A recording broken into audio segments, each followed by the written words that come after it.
tīna, manawa tīna, manawa toka, tēnei hoki tō manawa ka tīna, tēnei hoki tō manawa ka toka, tēnei hoki tō manawa ka pautaia ki tea, tīna noho tō manawa, e manawa ora, he ora, e te wānui. Nau mai hara mai, wakatau mai ki tarohi a Manawatū. Ko tararua nā pai maunga, ko Manawatū te awa, ko kurohaupo te waka, ko rangitāne te iwi, ko whātonga te tangata, tēni whetu ki te rangi, ko rangitāne ki te whenua, haumi e, hui e, tāki e. Ko waiahau, ko taranaki maunga, ko taranaki whenua, ko taranaki tangata, ko Bevan Martini ahau. Well, after a welcome like that, ladies and gentlemen, what need we say more? I'm Gary Rahihi with Ballpark Broadcasting, and I'd like to welcome you along to Colquhoun Ballpark here in Palmerston North, nestled in the beautiful Manawatū region of Aotearoa. We've got a wonderful game and prospect in front of us. Australia playing our own Golden Home Black Sox. Australia in their traditional green are out there in the home dugout at third base. Conditions-wise, ladies and gentlemen, well, I'd like to say it's a wonderful day for softball, but it's a wonderful day for ducks at the moment. We've got a bit of rain, a lot of overcast, and, well, dare I say it, we've got a lot of rain. Of course, joining me in commentary today is former Black Sox legend, Bevan Martini. Welcome along, Bevan. It's so good to have you beside me today. Yeah, tēnā koe. Yeah, it's a bit of a downturn. It looks like Friday's come back in regards to the weather. You know, yesterday it turned it on and we were able to get all those games done from 9 o'clock right through to 10 o'clock last night, so outstanding. But obviously these players want to come out, they still want to continue to play as they build up for the to the World Cup in next Saturday. Of course, that's the big one that we're all eagerly anticipating, and this tournament, that's what it's all about for these teams, is getting in tune for next week for the big WBSC World Cup. But today we have the Tradestaff International Invitational. We've had some magnificent softball played here over the last, well, we'll say 24 hours. So we've got a full day in Prospect yesterday. We got half a game on the first day, but some interesting matchups we've already had. Of course, that's always going to happen when you've got the top 6 nations out there vying for bragging rights, really, Bevan, in this one, and also obviously to tune themselves up for the World Cup. Right, te pakanga o te Tasman Sea, ne? So yeah, we've got the battle of Ahitereiria and Tōkena Pango, you know, and doesn't matter what sport we play, this is always a battle. There's always a little bit of extra spice in this one when it's Australia and New Zealand. We've seen some wonderful battles between these two countries over the many years now, and of course we want to continue that fine tradition in this ball game today, and of course on into the World Cup. Many spectators around the world will be, of course, watching as the players go through their warm-up routine out there. The rain has just let up, so fingers crossed we're going to get a start in this one. We might just quickly run you through some of the results that we've had briefly. Australia, of course, have been pretty strong in the tournament. They came out and they beat Argentina by 3-2. Then they took down Canada 3-0 before going on to play the... Am I reading it the right way there? I was going to say it looks like the Black Sox. They're about to play the Black Sox. Having said that, though, it's these are the results there for you in front of you. New Zealand, of course, with the 2 losses prior to this ball game, before they beat Argentina, the world champions Argentina last night, in a thrilling ball game. And they won that one by 3-2. A little bit of everything and a little bit of spice in that ball game as well, Bevan. Yeah, I think that just going back to that those scores and the results, I think this morning's game played a massive part in it, with Japan coming over and putting themselves back in the fold for making the final tonight, you know. So they were on 6 points along with Australia and now Canada, but they also go ahead. If it's a tight team formula, probably, you know, they'll probably run ahead of Canada. How it's going to end up being decided by the look of it as far as who plays who in the finals. Of course, we've just already had one ball game here on Diamond 1 at Colquhoun Park today, and that was Japan and Canada. Japan brought a power hitting game, Bevan, to the tune of 3 or 4 home runs, and very much put Canada to the sword in that one with their offence. Yeah, so we just, you're right. So we just got Australia. So Australia, we've got Adam Folkart, you know, he toka tūmoana. You know, he's the rock of the team, along with Nick Shales on third base. And those two guys have had so much experience in regards to World Cups and ISEs and junior World Cups as well. We'll quickly go through the rest of the lineup. Out in the outfield, we've got Callum Beashall, Scott Patterson, Hayden Matthews. Shortstop, Julian Jimott. At third base, Nick Shales. Second base, Brendan O'Byrne. Josh White at first base.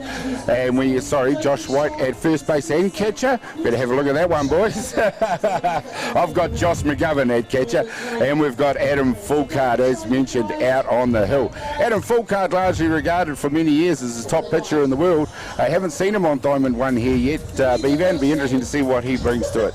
Yeah, well, you know, he's got to get out and have a pitch. He's definitely going to be there for Australia moving forward into next week. But so probably for him, getting out there and throwing the ball and being comfortable and all those sorts of things. So we go into New Zealand. Well, you go into New Zealand's defensive lineup as well. We'll do that as well. Riley Mark here in the outfield. Bradley Bennett, Thomas Sanoka make up the outfield. We've got Cole Evans at shortstop, and the hot corner is Reese Evans. Tane Mumu, the young debutant, in second base. At first base, Joel Evans. Cameron Watts doing the catching, and Daniel Chapman out on the hill for this one. Now, Daniel Chapman we saw briefly on day one. Be fair to say he looked a little bit underdone. Be interesting to see how he's come on in the last couple of days. Yeah, so probably what Brutus and the coaching staff in the talk in a pango are after is probably to see an improvement in regards to Daniel on coming out. You know, probably minimising those walks of what he threw the other day, and you know, and continue to increase his strikeouts and what you know. Well, it's good to see them persisting. No, not persisting. He's done it himself, but the young debutant Tane Mumu has been quite impressive. Yeah, you know, obviously a bit of news, but last night's game for him to come out and play second base and to get that game under his way, you know, he came out before and he was, you know, as a runner, but being runner and playing your full game and you're going out there, he did really well. Yeah, he's been tremendous in this one. We see the Black Sox leaving their dugout. We are going to see the haka, so when they get ready to do that, we'll throw that out to them and we'll have a listen to the traditional challenge. Kua takato te wero, you know. Between our New Zealand Black Sox and Australia. So we'll just keep things a bit quiet. We'll let them do the haka.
Oh, what a rousing greeting to the Australian team that was. Don't know about you, Bevan, but that always gets my heart pumping.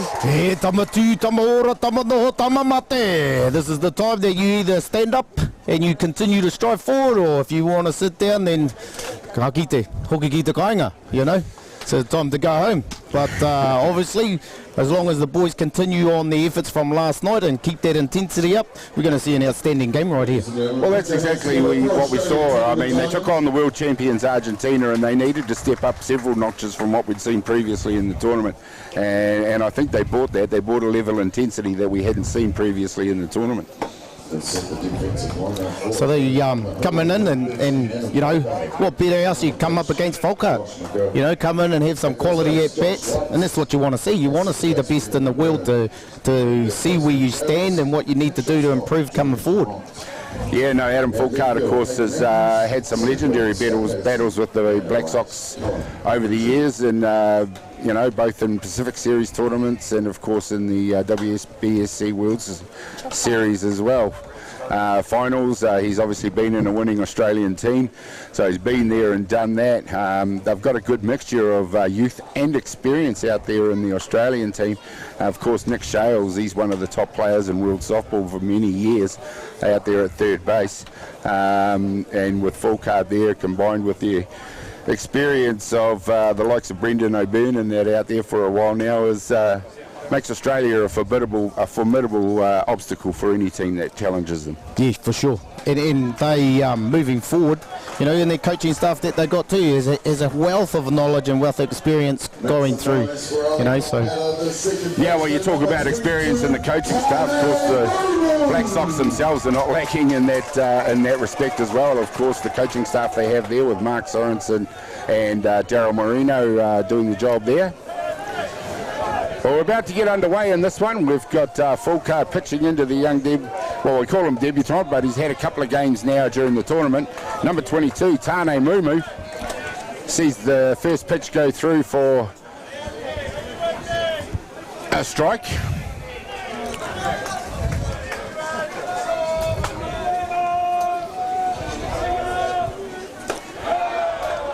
Interesting to see Mumu coming out. For many years we've been so used to seeing Beninoka, of course, come out, but he copped that nasty blow in that game last night. He's probably still a little bit sore, but I see they've listed him on as one of the substitutes, so hopefully he's all right. Yeah, well, it's not important for him to come out here and play. You know, the bigger picture, if we look at it, it's for him to be available for us in the Black Sox moving forward to next week. You know, we want our best of our best to be to starting and be healthy. Yeah, absolutely, and it's an ideal opportunity to blood someone in this role, you know, almost as a deputy to Beninoka as the lead-off. Tane Mumu, of course, an out-and-out athlete. He's got speed to burn if you give him a chance on the bases. He is a reliable hitter as well, so we'll be looking forward to see what he does throughout this match.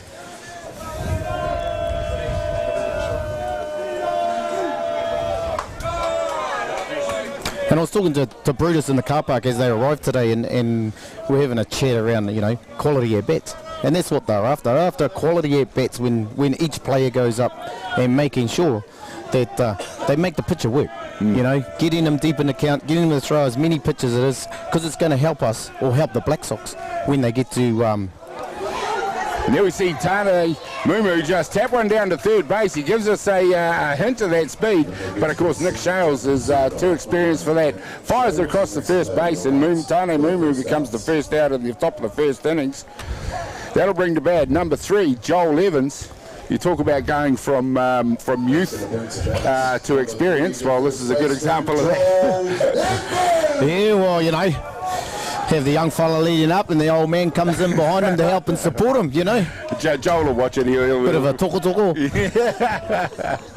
He'll let you know you called him the old man, that's for sure. But certainly one of the leaders and the real experienced men, the go-to men in this Black Sox squad over a number of years now.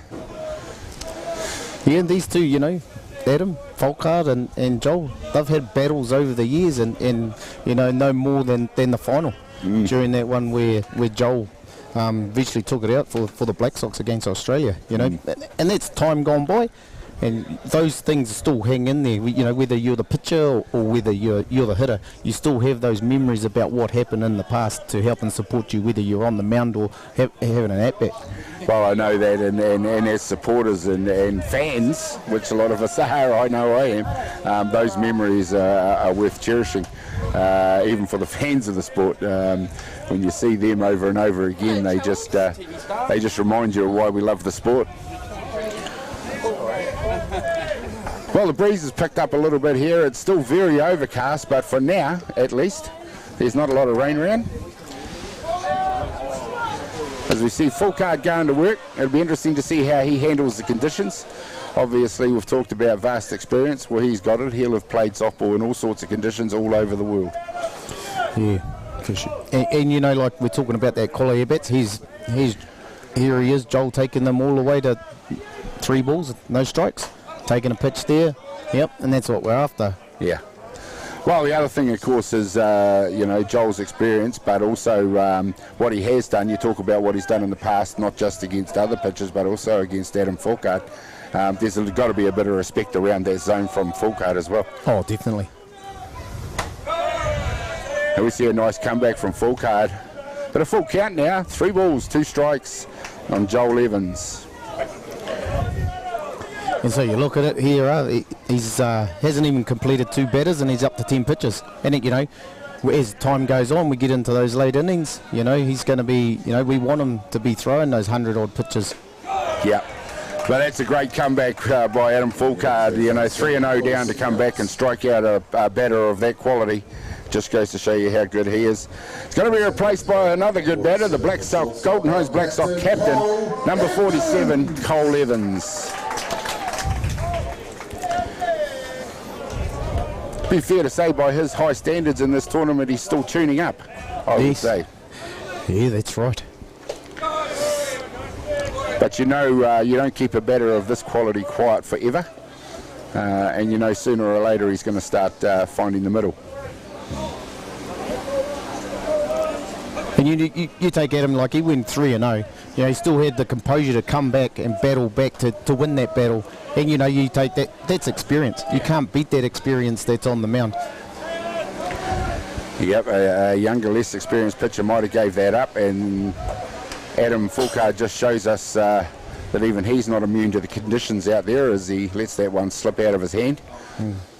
But you know, also in regards to playing defence behind him, it also gives you that confidence that you know that, you know, he's going to be right there and he's after striking them out, or you're going to get that ground ball because he's going to come close to the plate.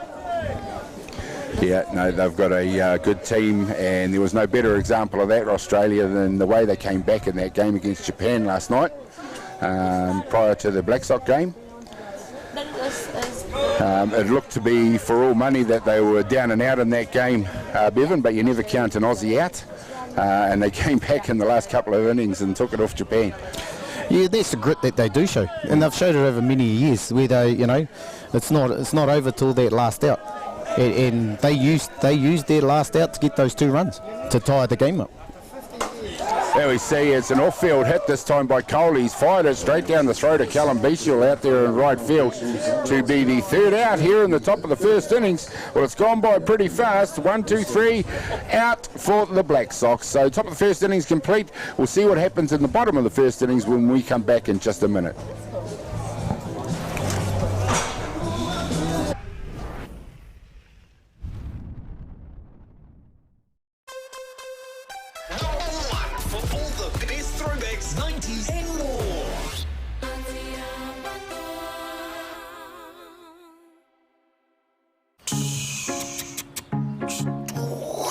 What's he up to now?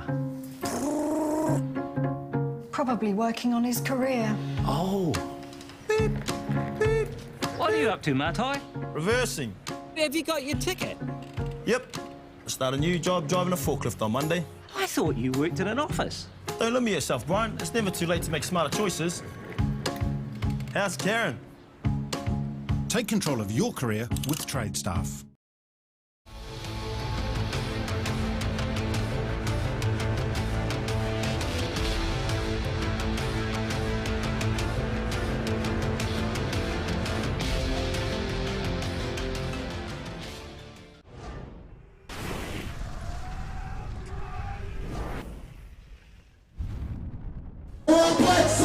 And there we go, the team in blue. So we'll just quickly introduce you to them.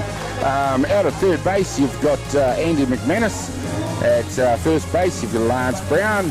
And doing the calls behind the plate is Scott McLaren. There we go, the other team out there, the team in blue. Here we go, we'll quickly run you through the Australian batting lineup while we've got a chance. Offensively, number 19 will lead off Scott Patterson, followed by Callum Beechel, then Nick Shales, Marshall Cronk, Hayden Matthews, number 4 Josh White, followed by Julian Jamott and Josh McGovern. Rounding out their order will be number 7 Brendan O'Byrne. That's a tough lineup because they've got a number of guys on the that have come through the stats in the last 2 days. You know, their number 2 hitter, Colquhoun, he's got 3 ribbies. You know, you got Nick Shales, he's got a home run to his name. And you go down to Josh White, who's number 3 on the batting stats with an average of 400, you know, 2 for 5. You know, he's coming at number 6 hitter for them. He's showing his power and be able to drive and hit the ball. You got Julian Jamont after him with 1 home run. And then at the number 9 hitter, you know, and that's what you want from number 9 hitter, Brendan O'Byrne, you know, he's an average of 286. So we've got a tough battle here. Yeah, they bat 1 to 9. We saw a great example of that, Bevan, from them in the Czech Republic game, where it was tied for 2 innings. They got a run in the first inning, they got a run in the second inning, and then in that third innings they put Czech Republic to the sword to the tune of 6 runs, and they batted through that whole order that you just mentioned. And yes, they very much offensively overpowered the Czech Republic in that one inning. Yeah, definitely. And you got a couple of guys on the bench. You know, Riley James coming through. He's another one to watch out as time comes on. You know, he's a good quality at batter at that too. Well, you look at their bench, and there's some good experience there to come as well, and I'm sure they'll go deep into that as they get on into this ball game as well. Well, defensively for the Black Sox out there, we'll just quickly run through them as well. Markia, Bennett and Enoka are in the outfield.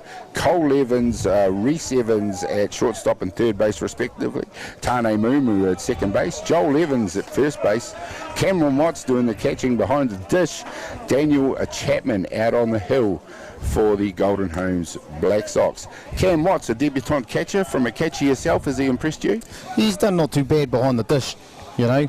He's come in, probably helped out to Weta Bishop just to have a little bit of a break and a bit of a rest to make him a lot fresher to come in. But you know, obviously he's got a part to play in this team as well, and understanding, helping and supporting the other catchers that are there, whether it's you going out to play or whether it's in the bullpen. You've still got your part to play. Well, of course, you mentioned while we were talking about the catchers, you've got Weta Bishop, and of course, if he has to be used, you've got Connor Peden as well, who's had experience with the Black Sox as a catcher. But it'd be fair to say, in terms of games played, that's quite an inexperienced trio of catchers. Yeah, and it is, you know. We've probably haven't had that in the past, you know, but at some stage, moving forward and looking beyond this tournament going forward, you've got to be able to bring them in to give them an experience to make it a whole lot easier when you're moving forward another 4 years, 5 years time. Absolutely, and if you're good enough, you're young enough, so it doesn't really matter for these guys. They are the top in their field at the moment for the Golden Homes Black Sox. We're just talking about, you know, the stats, and you look at Daniel Chapman. So yesterday, you know, 7 innings, 31 batters faced. He got an ERA of 4, you know, and Daniel's a guy that prides himself on making sure that he's better each time that he comes in. You know, he'll be looking for a better outing than he did on that other day. So yeah, no, he started off a little bit scratchy, but you know. Bevan, as well as I do, that he's coming back from injury. He's rehabilitated. As we see a hit out to centre field. Australia now with runners at 1 and 2, and starting off strongly in this one. Yeah, and you know, it goes back to that lineup and the reason why these guys are on the stats and for 2 days. You know, they're continually coming up and just moving the ball. They're not out trying to drive it over the fence. They're just putting the ball in play, making contact. Number 27, Nick Shales, comes up to bat. Now he's in the 3 spot, and you talk about a deep line-out. This is where they really start getting dangerous. They've got runners in motion out there, and they've got Nick Shales up to bat. So talk about a challenge for Daniel Chapman. Yeah, and you know, here he is, none out, squaring around the bunt, seeing what's going on, see if the corners move, you know. Obviously number 3 hitter, but you know, if you've got an opportunity to drop that bunt down and advance those runners closer to home plate, you do it. Get ahead early.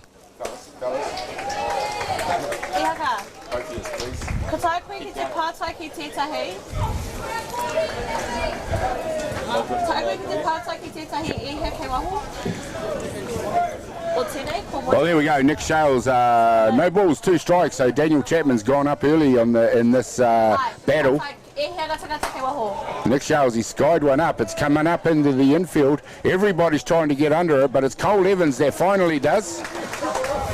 Well, you know, get out of my way, Daniel Chapman. well, you know, once again, you know, it's my pitching circle. I'll stay in there. You know, they get told stay in that circle, so he stayed in that circle. You know, obviously he's got to be aware of what's going on too, because you know, obviously anything could have happened in that situation, and coming in there for Cole, you know. It looked dangerous for a second or two as they started to converge on the circle, but nicely done in the end by Cole Evans to see Nick Shales back in the dugout as the first out. Number 26, Marshall Cronk. He's DP in this lineup for Australia, up to bat now, and I'm pretty sure this fellow would bat with some power. Yeah, he's renowned. You know, this guy is one of those hidden talents in this Aussie lineup. He's hitting for a reason. He has got the power. You know, he comes out and pitches for them, and he's one of those guys that you know, that's can pitch, can hit, can play in the field. Well, you look at it. He's probably got selected in the original Aussie squad as a utility. So we've got one of those as well in Pitaruna, picked as a utility, but he can pitch, he can hit, and he can field. So it's becoming a job description in most international teams to have one of those these days. And they're valuable, those guys. You know, if we look back in the teams of the Black Sox and other teams, you know, you got the likes of Jared Martin, who was played first base, come out and pitch, was DP, you know, throughout his time in the Black Sox.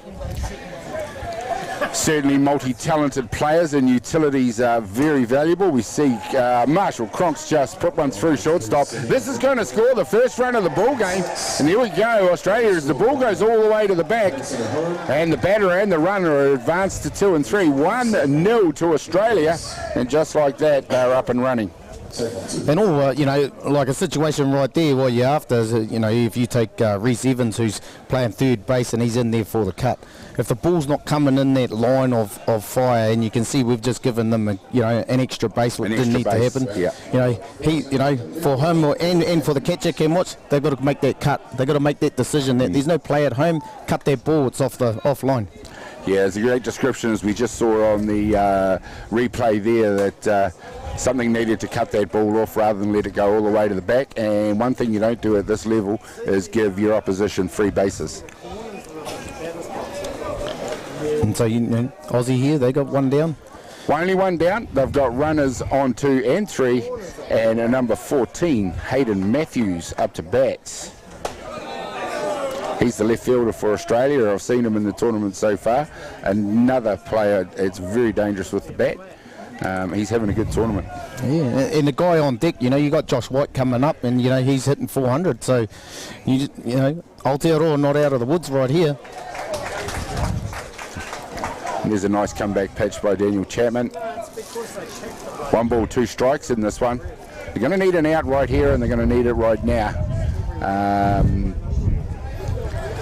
Just to prevent that Australia getting into that groove, you know, hitting and running can be a contagious thing at times. And Tane Mumu getting under this fly ball. He's done a great job to go all the way to the fence to take that catch. And there's the out the Black Sox would have been looking for. And that's a key out. That is a key out right there, you know. Even as foul ball territory going towards the fence, that's a key out right there with 2 outs coming out, you know, and all we're after is just going at the hitter right here. Yeah, that does give them, well, you call it a luxury with runners out there at 2 and 3, but you've got the Josh White, who's got one of the highest averages in the tournament so far, up to bat. Obviously, he's in form. Batting 400 for this Australian lineup. Well, the weather hasn't kept all the spectators away either. We've got a fair sprinkling of spectators around the ground as we see Josh White foul one off. There's been great support for all the teams throughout this tournament. When we had the fine weather yesterday, it was a great day. The ground was a real picture. A little bit grayer today. We're still early in the day. We've got a lot of softball to come today if the weather allows it. And so we expect things to build as we get on further in the day. Yeah. And, you know, you look at, we're up to 33 pitches here for Daniel Chapman. in the first innings. You know, I spoke about that, how the Black Sox were after and trying to make that pitcher throw more pitches and all the rest of it. And we look here now, he's up to 34, and we're in, we're only in the first innings, and he's up to the number 6 hitter. So yeah, Yeah, no, Australia, they're not just swinging at anything, they're batting smartly. Exactly what you described the Black Sox hitters need to do is what Australia are doing. And there's no deep hits. It's just contact and putting the ball in play. And that's what Australia are all about. Yep. If they get the opportunity, don't get me wrong, Williams, they can launch it over the fence with the best of them. But yeah, in terms of smart batting, they're one of the better sides around.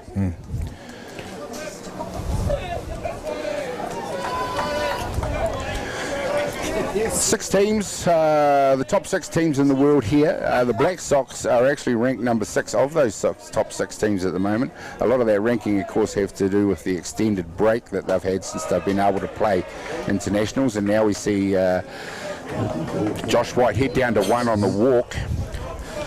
Warakita papa tahi, te hikoi. 60-foot hikoi.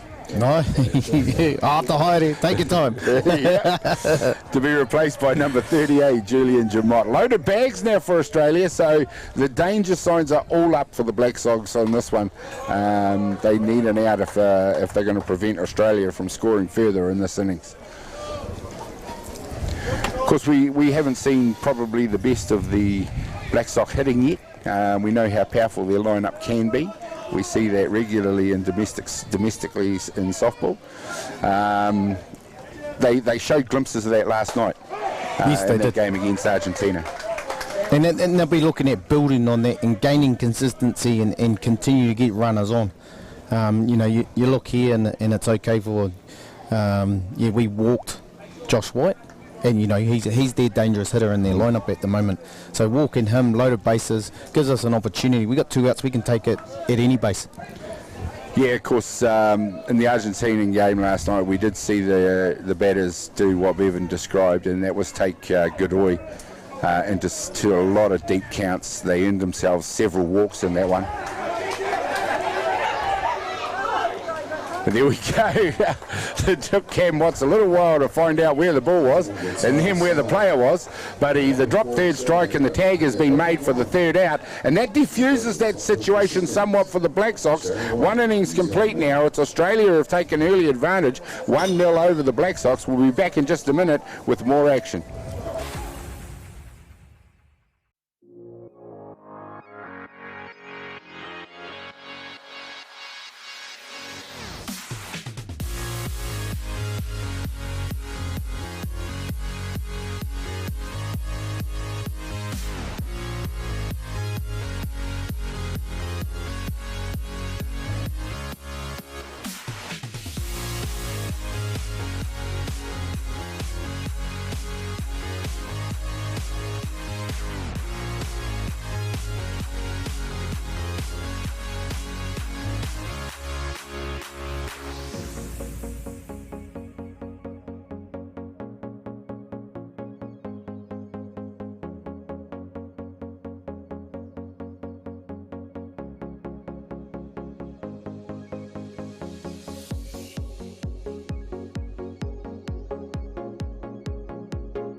Well, welcome back to Colquhoun Ballpark here in Manawatū, New Zealand. We're at Australia taking on the Black Sox here for the Tradestaff International Invitational.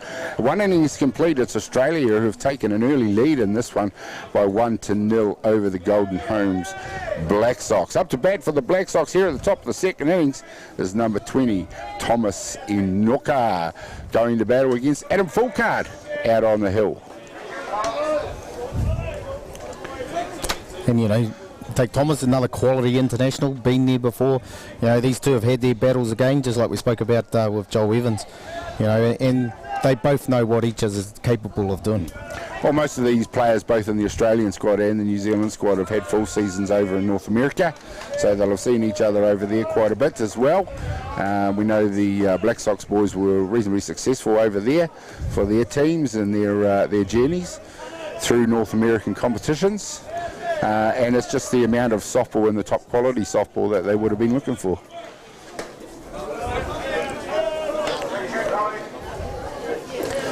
Quite interesting, you know, watching Adam here pitch, and they've got that wristband, and all Aussie pitchers have. They all wear it, and obviously that's a coding system of understanding what they need to throw and those sorts of things. But obviously with Adam, he's, you know, whether this is something new for him or whether he's done it before, you know, it's interesting to see what's going on here. It's a thing. I mean, I know I've seen it in American college softball. The ladies use those signalling devices extensively over there, and all the calls are made out of the dugout.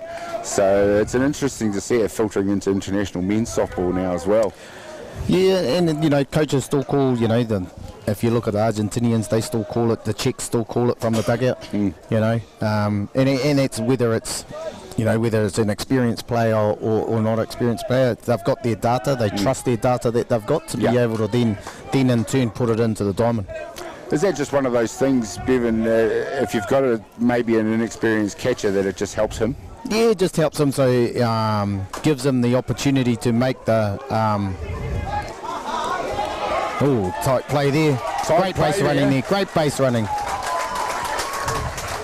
And in the meantime, Thomas Anoka's gone all the way around to third. Riley Mark here, who really made them think twice about holding Thomas Anoka up with his speed, was taken out of one to be the first out. Not before Thomas Anoka got all the way around to three. So the Black Sox now are opening some offence of their own on the Australians. Yeah, and this is what we're after. You know, we've got a runner on three, one out. You know, all we're after, you know, there's probably about 13, 15 ways to score a run right here. Yeah. You know, and all we're after here from Connor is a fly ball minimum. Well, you mentioned coaches. I mean, the amount of options that Brutus has got now out there at his disposal with only one down and a runner in motion at third base, you know, must be quite salivating for him really to start thinking about what am I going to do here. Yeah, well, he'll know exactly what he's going to do. He'll have a plan. Yep. You know, even if he drives the ball the other way, hits it towards second base, you know, Thomas is definitely going to be heading to coming back to home plate, you know. So that's where we want to go. We don't want it to take it to towards third base anywhere where Thomas has to hold up. You're looking at driving the ball the opposite way and making it, you know, that throw longer. But also on the pitching mound, what Folkart and them trying to do is they're trying to keep the ball nice and tight to him to be able to hit that ball down there.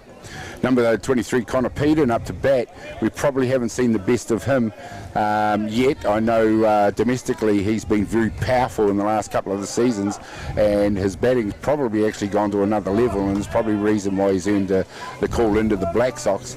But at this tournament we're yet to see it, but this guy can hammer the ball.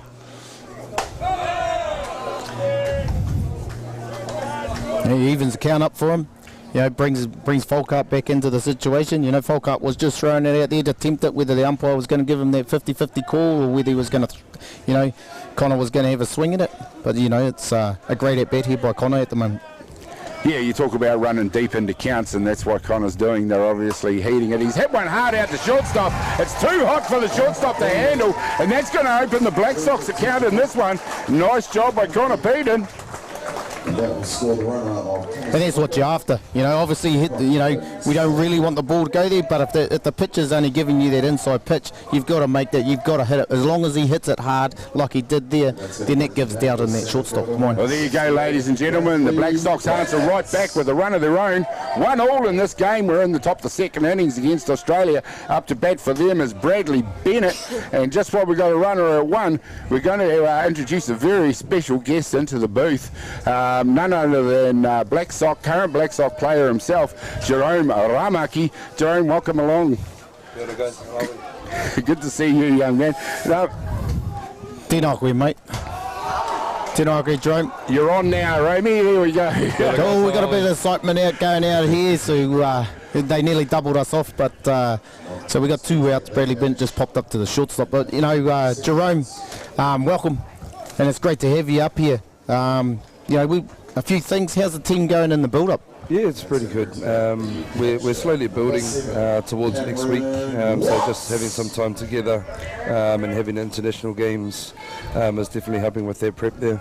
Romy, you've got several, by our count, about 8 debutants in the team. You're one of the more experienced men in the team. How are those fellas fitting into the environment?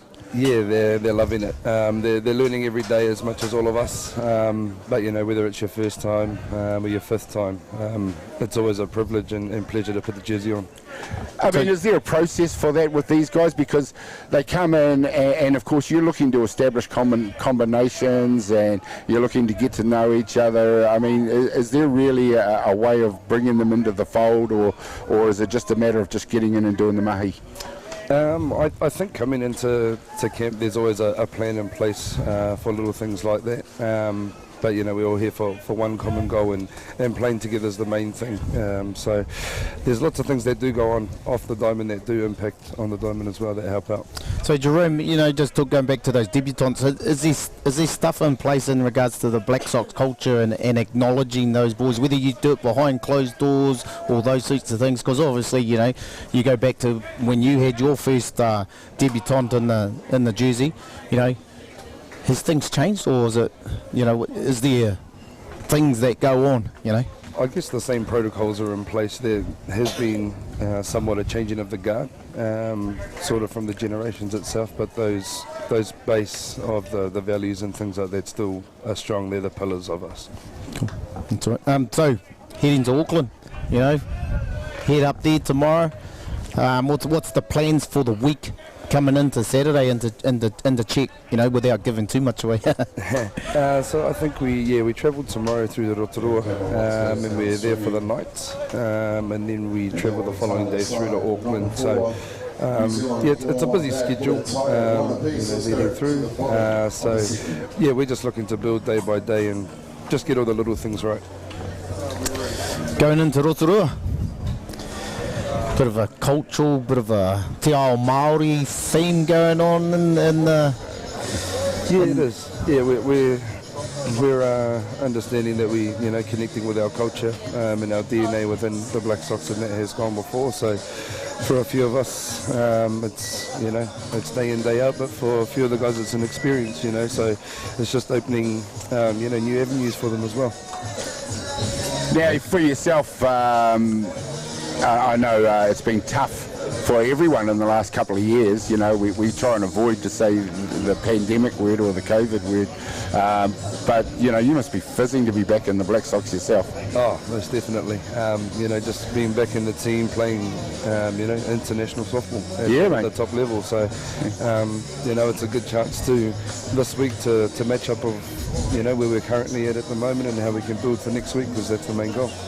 Just for a lot of our viewers, Romy, just give us a little bit of background, where you're from, who your clubs are and those sorts of things, or club, I should say in your case. But just let the viewers know, your little bit of your background. Yeah, so I was born and raised in Wellington. I've played my whole career at Paniki Kilbirnie. Locally, went to school at Ongatai College, so local boy that's come through the ranks, and hopefully everything goes well and you'll be a one club man. So I love that, mate. I do love that. I really respect that. And just the other thing, softball, very much a family game. Oh, most definitely. For me, it's 3 generations. So it's down from my grandparents to my parents, and then my sister and I. So we're just it's awesome, and I think there's a lot of families that have been involved where one person plays, that sort of everyone plays, or mum and dad plays, and you follow along. And that's the whānau nature of our sport, isn't it? Yeah, it is. And you don't necessarily get pushed into it. It's just something that you pick up. You're there, so you may as well do it. Yeah, the love of the sport's always there. So talking about those whānau situations, how are those brothers getting on in camp? They're all right, actually. They're all right. You got 3 sets? Oh, yeah. So we've had to split them up in the rooms, I think, yeah, it's probably good that they are. Absolutely. Look, it's been absolutely tremendous to have you along, and a real honour, Amy. We really appreciate it. We're going to let you get back because I know you want to get back and support the boys. But thanks very much for coming along. It's good to see you. Awesome. Thank you for Cheers, brother. Great to meet you. Well, here we go, ladies and gentlemen. Jerome Ramaki from the Colquhoun Black Sox with the word on from the inside, so to speak, on how things are going in camp. And, of course, the nature of this tournament with the World Series just around the corner is, of course, that they're all just trying to test combinations, get form going and get a look at the softball, get a feel of the diamond, and really get things tuned up for next week. But also feeling comfortable in the jersey. I think that's the biggest key in regards to it is they feeling comfortable within the jersey to be able to process forward, Yeah, absolutely. Absolutely. And, of course, part of what you're talking about will be what's going to go on over the next week for the Black Sox. And they can just feel comfortable in that environment. And it's not a... you stand there looking around going, oh my God, I'm in the Black Sox. What am I going to do? It's, oh, well, these are my brothers. This is what I can do. This is what I do. This is what I'm going to get up. I'm going to do the mahi, and I'm going to be part of this team. And over the next week or so, I would think that there's going to be a lot of that sort of bonding going on. He nui te korowai. Having that thing on is like having a korowai with the people that have gone before you in regards to those things. They talk about the weight. Well, so there's plenty of feathers on their kākahu that they're wearing, So the more time that they're able to feel comfortable out there and playing in this in that uniform, the easier it's going to be that they can be who they are and still represent their whānau, their country, their own clubs to do it. Well, you talk about that, and being who they are and knowing what they can do is what got them there in the first place. So then that just takes it to a new level, doesn't it? Yes, that's right. There we see Chapman just settling into his work here. He struck out the first batter for Australia. 2 strikes, 1 ball in this one. To number 9 hitter for Australia, number 7, Brendan O'Byrne. Fouls that one back. Yeah, and it's good to see. He finished that last innings, even though he pitched a lot. He, finished it with a strikeout with Julian Jamont, and he's come back out with Josh McGovern, and he's got a strikeout there. But Brendan O'Byrne, he's a tough hitter. This guy, he's an average of 286. He's a tough out. He's a mainstay. Number 9 base most. Because that's what you're after. And he's done just that. He's hit one straight up the middle into centre field out there. Bradley Bennett picks that up, but he's gotten Australia underway, safe at first base, just as you described, Bevan. Yeah, gone are the days of probably throwing your weakest hitter at 9 and reverting and coming back, where you can see it in a number of teams. You're probably powerhouse are hitting at 1 and 2 instead of 3 and 4, and the guy that gets on, he becomes the lead off at the bottom of the order, and he gets on, then the top of the order gets another extra at bat. It's almost like if things go to plan, your 7, 8 and 9 are almost a restart. Yes, that's right. In order for you to get back to that power. Yeah. And it makes it a whole lot easier. You see it. You look at the Yankees. They got Aaron Judge at leadoff. What do you need to do? You come up first at bat and you got the best player in the world in baseball and you're facing him, So that's almost like when you're 5 or 6 or 7 or 10 and your big hitter was always out there, Almost you can't sort of work your way into the game. Yeah. It's like, right, here we go, we're right off the bat. There he is, he's right in your face, the best hitter in town, the best hitter in the world. Here we go, Australia with a runner there out of 1. They're actually back to the top of the shop for them. Number 19, Scott Patterson out there. The game is all tied up. We're only in the second innings, top of the second innings. And it's 1 apiece between these 2 great softballing nations. It's a great see. That's a great set of pitches. By Daniel Chapman. Absolutely fantastic to strike out Scott Patterson. And it looks like he's in, Daniel's starting to get in his groove, starting to get in his mode, being ahead of the hitters, helping himself out, and making it a lot easier. He throws one over the top this time. It goes to the back net. It allows the runner to scoot across to second base. And there we go.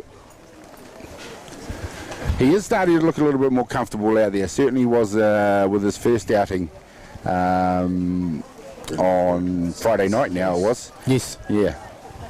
Difficult conditions that was. It is difficult conditions right here, right now as it started to rain again.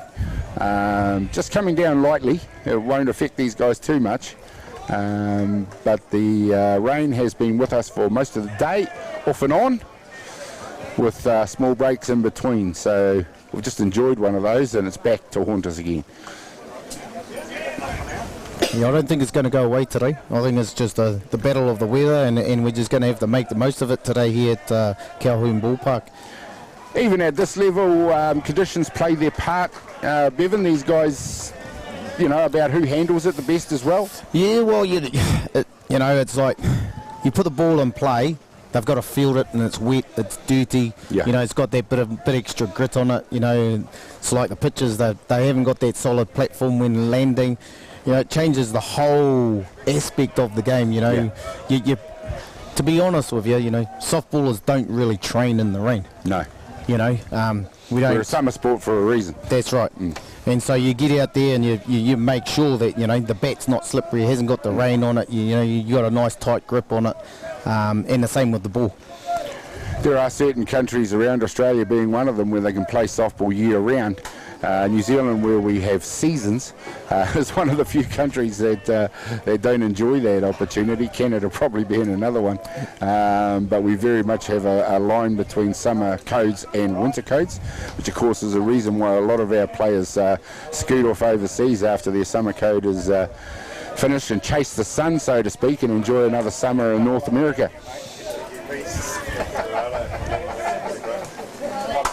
There we go. This time that's a hard hit out to centre field. It's going back. It's gone back. It's gone off the fence. And that's going to score another run for Australia. And there you go. With 2 down, Callum Beechel's done the job for Australia with a fine piece of batting. Yeah, and you know, coming into this game, he had 3 RBIs. Now he's just racked up another one. You know, he's one of those guys that you have to be aware of. But go back, Ahakoe te Pounamu, the number 9 hitter. Go back to the number 9 hitter. He is the one that got on base for this to be able to happen. You know, he stole the base and he got himself into a situation of scoring, but it gives that top order an extra at bat. And that's exactly what they've taken advantage of right there, bringing to back the guy we've already talked about as being very dangerous, number 27, Nick Shales. He'd be very much the elder statesman of Australian softball now. Been around a long time. I think they'll toss up out of him and Falkart. Adam. Yeah. Yep. But, you know, once again, it's that experience. Yeah, exactly. And look at that. He's hit one out. Tani Mumu eats that one up, fires it across to Joel Evans at first base, and that ends the innings. Not much for Australia. Just sneak back a little bit of that lead. They lead the Black Sox now by 2 runs to 1. We'll be heading into the top of the 3rd innings when we come back in just a minute.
Nau mai hoki mai. Ki te whenua o Manawatū. Welcome back, and just like to have a shout out to our ringa raupa. The hard-working men and women of the callous hands, you got the blisters and all the rest of it, and if it wasn't for the ground crew to be able to put this diamond at where it's at, we'd still be waiting. They're out there in between innings and doing outstanding shots. So kei te mihi nā ringa raupa. Absolutely, and I'd like to echo those statements. This ground crew in Palmerston North are an absolute treasure. They're an amazing crew, and I can tell you for a fact, it wouldn't matter if it's Australia Black Sox, this is what you're watching out there, or it's an under 11 Manawatū club game, they'd still be out there. So these guys work harder than just about any ground crew in the country, and all a kudos to them for that. Australia have made a change out on the hill. As soon as I get his number, I'll let you know. So we got Jace Bisgrove, so obviously he's come in, he's in the pitch and stats for the last 2 days with an ERA of 1.75. He's only given up 2 earned runs, did 8 innings and faced 33 batters. He's come along and he's doing the job and making it easy for Falkard, I'd say. Well, he's a young man, and he's been described as the next big thing in pitching in Australia, and I've seen him pitch for the last 24 hours, I suppose, and have been extremely impressed with the way he's gone about his business. He pitches with power, but he's got good command of all his pitches, as we see New Zealand get underway with a walk. And just like we're saying in the last innings, that number 9 hitter has become so important in the game today. It's that person that is the key. Getting on base. Hopefully we can see a bit of a running situation. We've got 2 quick guys out here now for the Black Sox. Yeah, you got Reese Evans, and he can scoot. He's out there at first base. And you go back to the top of the shop for the Black Sox, it's number 22, Tane Mumu. And of course we know if he gets an opportunity on base, he can scorch those baselines as well. Beesgrove gets underway now after walking his first batter. He's settled down and he's thrown a strike past Mumu. But in the 2 innings of work from Adam Falkard, what did you think? I think he did an outstanding job. He's 3 up, 3 down, 3 up, 3 down in 2 innings. Did his job. Faced 6. Faced 8 hitters. Pitched a minimal amount of pitches, but just enough to shake the cobwebs off from him. He knows what he's capable of. The world knows what he's capable of. And unless they make the final, which is fully on the cards for them, you may not see him again. That's right. So what we're after here with Tane, what he'd be trying to do is he'd be trying to take it to the first base side, keeping it away from Nick Shales with a quality third baseman that Nick is. He'd be looking at rolling a double play here, or even taking that front runner. So, in regards to Tane's job, he's looking at taking it away and pushing it towards the offside field. Well, he's doing the job at the moment. He's got 1 ball, 2 strikes in this count. Watches that one go low and on the outside, just a little bit too far on the outside for plate umpire Scott McLaren to call it a strike. All right. He tino pai te kitia. He nui na karu. There we go. He's hit one straight out to Nick Showers, who's left it. I think for a second there he might have thought it was going to go past third base, but it made it into foul territory. No harm done for them. There's that experience you were talking about, to just leave that ball and trust that it was going to go over the line. And he's understanding, with obviously with him seeing Tane Mumu in the States this year playing for over there, he's seen how quick he is. And a little slow dribbler like that, the easiest option. He eats those up. Yeah, you're absolutely right. He's back into bat now, and Beesgrove going to work. Already is starting to settle down and throw a few more strikes. He walked the first batter, of course, the runner on 1. Reese Evans out there for the Colquhoun Black Sox. Tradestaff tournament itself, Bevan, a great concept and a great thing to have gotten organised in such a short time. Oh, definitely, and hopefully moving forward that this concept continues to go wherever the World Series may be held. You know, I think it's a marvellous appetiser. You know, not only that, but the location, having it at this end of the North Island with the World Series next week in North Harbour, because it just opens up this level of softball to so many more spectators. $5 a day, you can't beat it. Oh, you know, $5 a day coming in, bringing your whānau coming in and seeing the best in the world. You know that. But we've had probably 10 or 12 games between this diamond and Diamond 2, and $5 a day, that's the cheapest entertainment at this quality of world sport that you're going to get. And here we go. Mumu does a fine job. He's earned himself a walk, done exactly what a lead-off hitter should do, and got himself on first base. Higoi.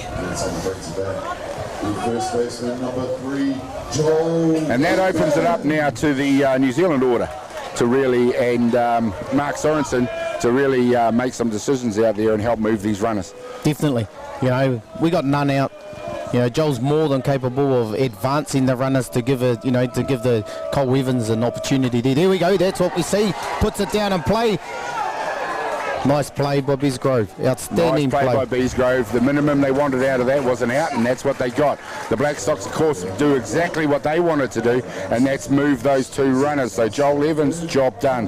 Yeah, aha, kohe te Pounamu. You know, all those little things that right there, throwing that bunt down, you know, that's small things. That's a taonga for us. We just need a base hit right up here. We score 2 runs. So you put your coach's hat on right in this situation, Bevan, and what's happening? So what we're after is, you know, obviously we've got 1 out. You've got your number 3 hitter coming up. Obviously he's going to be selecting and just looking for a pitch that he's able to drive. You know, we're looking at probably hitting it to back up the middle or hitting it to the off field to be able to maximise the speed of our runners. Now let's just tell you, ladies and gentlemen, if this ball touches the green stuff out there, that will score both runners. I'll put that in the bank right now. And it's not going to happen because they're going to get one straight away, and that's going to even it up on the pass ball. Reese Evans scoots down the third base line to level things up here at Colquhoun Ballpark. 2 runs apiece. And there's a situation, you know, you get a runner on 3, you've got the 13 or 15 ways to score a run. You know, Cole hasn't even hit the ball and he's got an RBI. You know, the ball's gone into the dirt, it's gone to the back of the screen, you score a run. And we've still got the same situation here coming up. The situation hasn't changed, ladies and gentlemen, other than 1 runner left out there. But he's Tane Mumu and he's at third base. Cole Evans into bat now. So now he's doing exactly what we just described. He's put it on the green stuff, and I told you to put it in the bank. That's another run for the Golden Hose Black Sox. And that's all you're after from your kapitini. You know, that's all you want from your captain of your team to come up. You don't want him to, you know, hitting a home run's a bonus, but for him to make contact and to put the ball into play gives us that opportunity right here. You know? Well, this is the Black Sox doing to Australia exactly what they sort of had started doing to us with these smart at-bats and just getting it out and play and moving the bodies around the bases.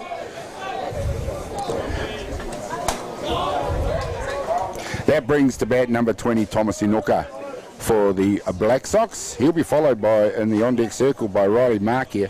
And Cole Evans out there at first base. Yeah, I'd like to see a bit of action here, a bit of movement going on, you know, maybe a hit and run just to continue that pressure situation right here. And there you go. And there's a fine play by the Australian shortstop, Jamot. He's taken that ball on the fly, and in the same action, he's laid the tag on Cole Evans, who's been given out by umpire Andy McManus. Mark Sorensen's going to ask the question, because he's just checking about the tag. But yeah, going back, you know, obviously New Zealand still want to put the pressure on and being aggressive, and that's what you want to see, you know, and that's why these build-up games are so important. You try these things now.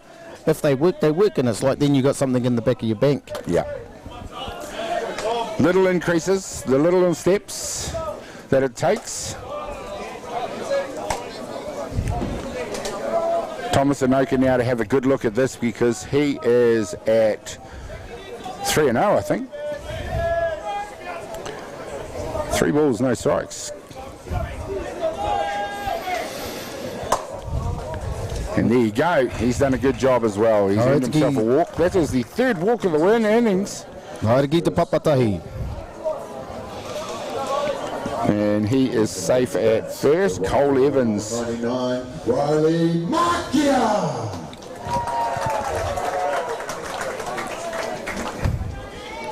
of course, was tagged out for the second out. 2 down now. Riley Markia up to bat. And what you got here with Lane Harrow coming out here, it's like Kyoto, just trying to settle his team down, just keep him nice and relaxed. Oh, sorry, Davey Metakingi. You know, obviously Davey's pitched for Australia, and having that knowledge and wealth of experience coming out and just telling the young fella it's okay, it's all right. A very relaxed combination. I had the chance to talk to Lane and the coaching staff yesterday out on the outfield fence, and yeah, I mean, they don't give anything away. Of course, you're not asking to give the family jewels away, but they would appear to me to be in all respects quietly confident. Yeah, we had them up here in a corridor last night in regards to, you know, how things are going, and they've got that balance of a wealth of experience and a lot of a young talent, and it's about experience and blooding that young talent to moving forward. Yeah. There's a fine change up there from Beesgrove as he gets Anuka swinging at that one. Riley Markia, sorry. We're on from Tommy. He's sitting out at first base. Riley Markia now, no balls, 2 strikes.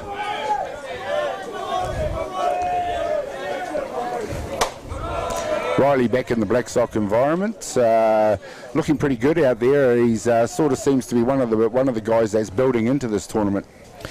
Yeah, and that's what you know, he's had the experience of going away to a World Cup at the last one, and obviously hoping that he's taken on board and using that experience to help and support the team, especially you know, we spoke about those 8 debutants, you know, and he was one of those at the last World Cup, so using his knowledge and experience of what he's got to be able to pass it on to them.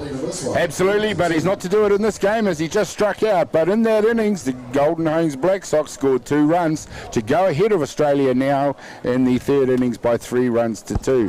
What the game has got in store for us, we'll find out when we come back in just a minute.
Welcome back, ladies and gentlemen. This game is building on us nicely. We've got the Golden Homes Black Sox taking on their arch nemesis, Australia.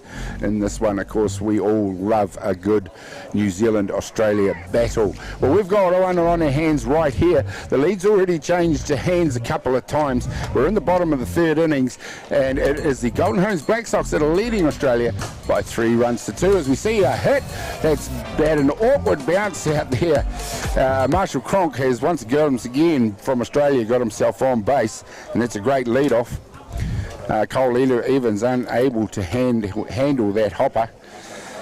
Yeah, I think Cole, you know, Marshall had his first at bat. That's where he hit the last time. So Cole's trying to go into that position where the ball went last time to help himself out, and the ball come on a bit quicker to him. Yep, well, that he is to be replaced out there by number 14, Hayden Matthews, who comes into bat for Australia with none down, and will be interesting to see how not only Australia respond to the 2 runs the Black Sox scored in the last innings, but also to see how the Black Sox defend the slim lead that they now have. And once again, Australia got base runners on early. You know, they're doing, you know, their lead off or their second person coming up to bat. They've got on, done their job, given that opportunity to get a runner on base.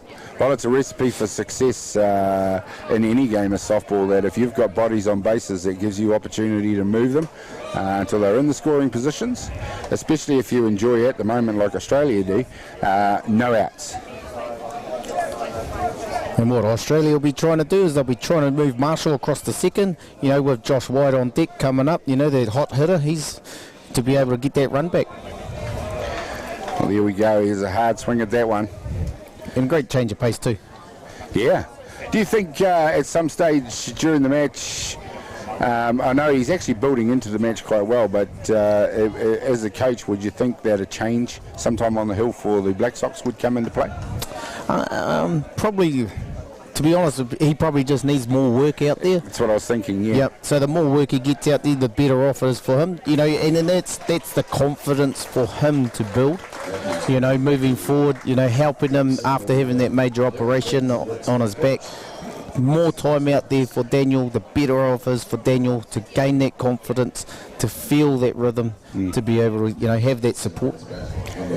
Well, he already seems to be a bit more relaxed out there than he was earlier in the tournament. We saw a high fly ball by Hayden Matthews, comfortably taken out there by Bradley Bennett at centre field. It wasn't all that far off the fence, so it was probably a few anxious glances by the crowd here. I can tell you now that the rain has moved away again, and we've been using the old, if you don't like the weather in Palmerston North, just wait 5 minutes and it'll change. Well, that's exactly what's happened again. Up to bat for Australia now, of course, is the guy who's become one of the very, very dangerous men in the order. Number 4, Josh White. Watches that high rise ball go past. Asks the question.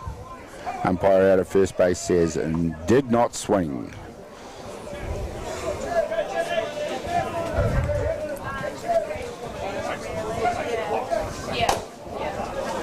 We see a hard hopper into Joel Evans. Picks it up and fries it across to Atane Mumu for the second out. Nice play by the defence. Joel Evans leaped on that one pretty fast. The runner, however, has moved across the second base. And Australia, if looking at their sheet, have scored both their runners with multiple outs. Yeah, and you look at that pitch, that's up and in on the hands, and that's where you want it on a good hitter like him. Yeah. There's a great spot there for Daniel. So Chapman beginning to hit his spots with regularity now and making life a little bit tougher for these Australian batters. We see one sizzle past the bat for a strike. That one had a few extra Ks. He might have just tested out the injury with that one a little bit. Number 38, Julian Jamot, up to bat for Australia. There's no easy rides with this Australian batting lineup. They got a runner out there at 2, and that's a nice rise ball from Chapman. Straight past the bat, the swinging bat of Jamot for strike 2. He's throwing some real quality combination pitches now. Ben Watts is going to work back there with the calls as well. Yeah, and this is probably the first, maybe second time that they've got together as a combination. Trying to work things out for themselves and get on the same page. Yeah. And this is what you're talking about with combinations within the squad. Ben Watts from Canterbury, out there catching to Daniel Chapman from Auckland. They'll have seen each other on opposite sides many times, but together, not that often. Yep. Mahi tahi, work together. Work as one.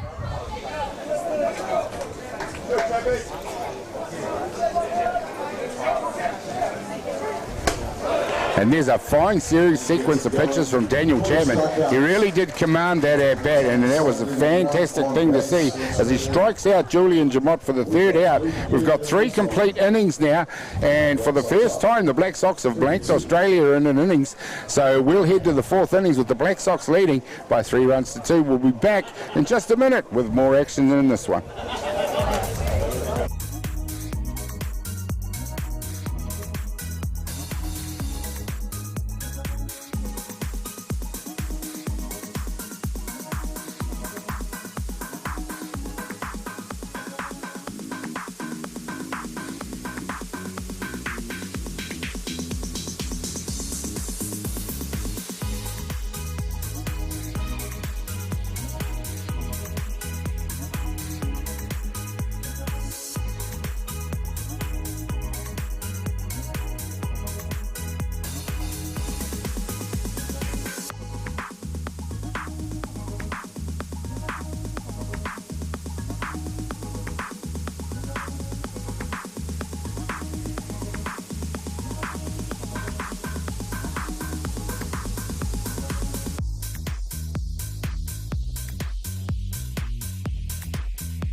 Well, welcome back, ladies and gentlemen. We've had 3 complete innings. We're in the top of the 4th innings here now. This game, as I said before, is building nicely.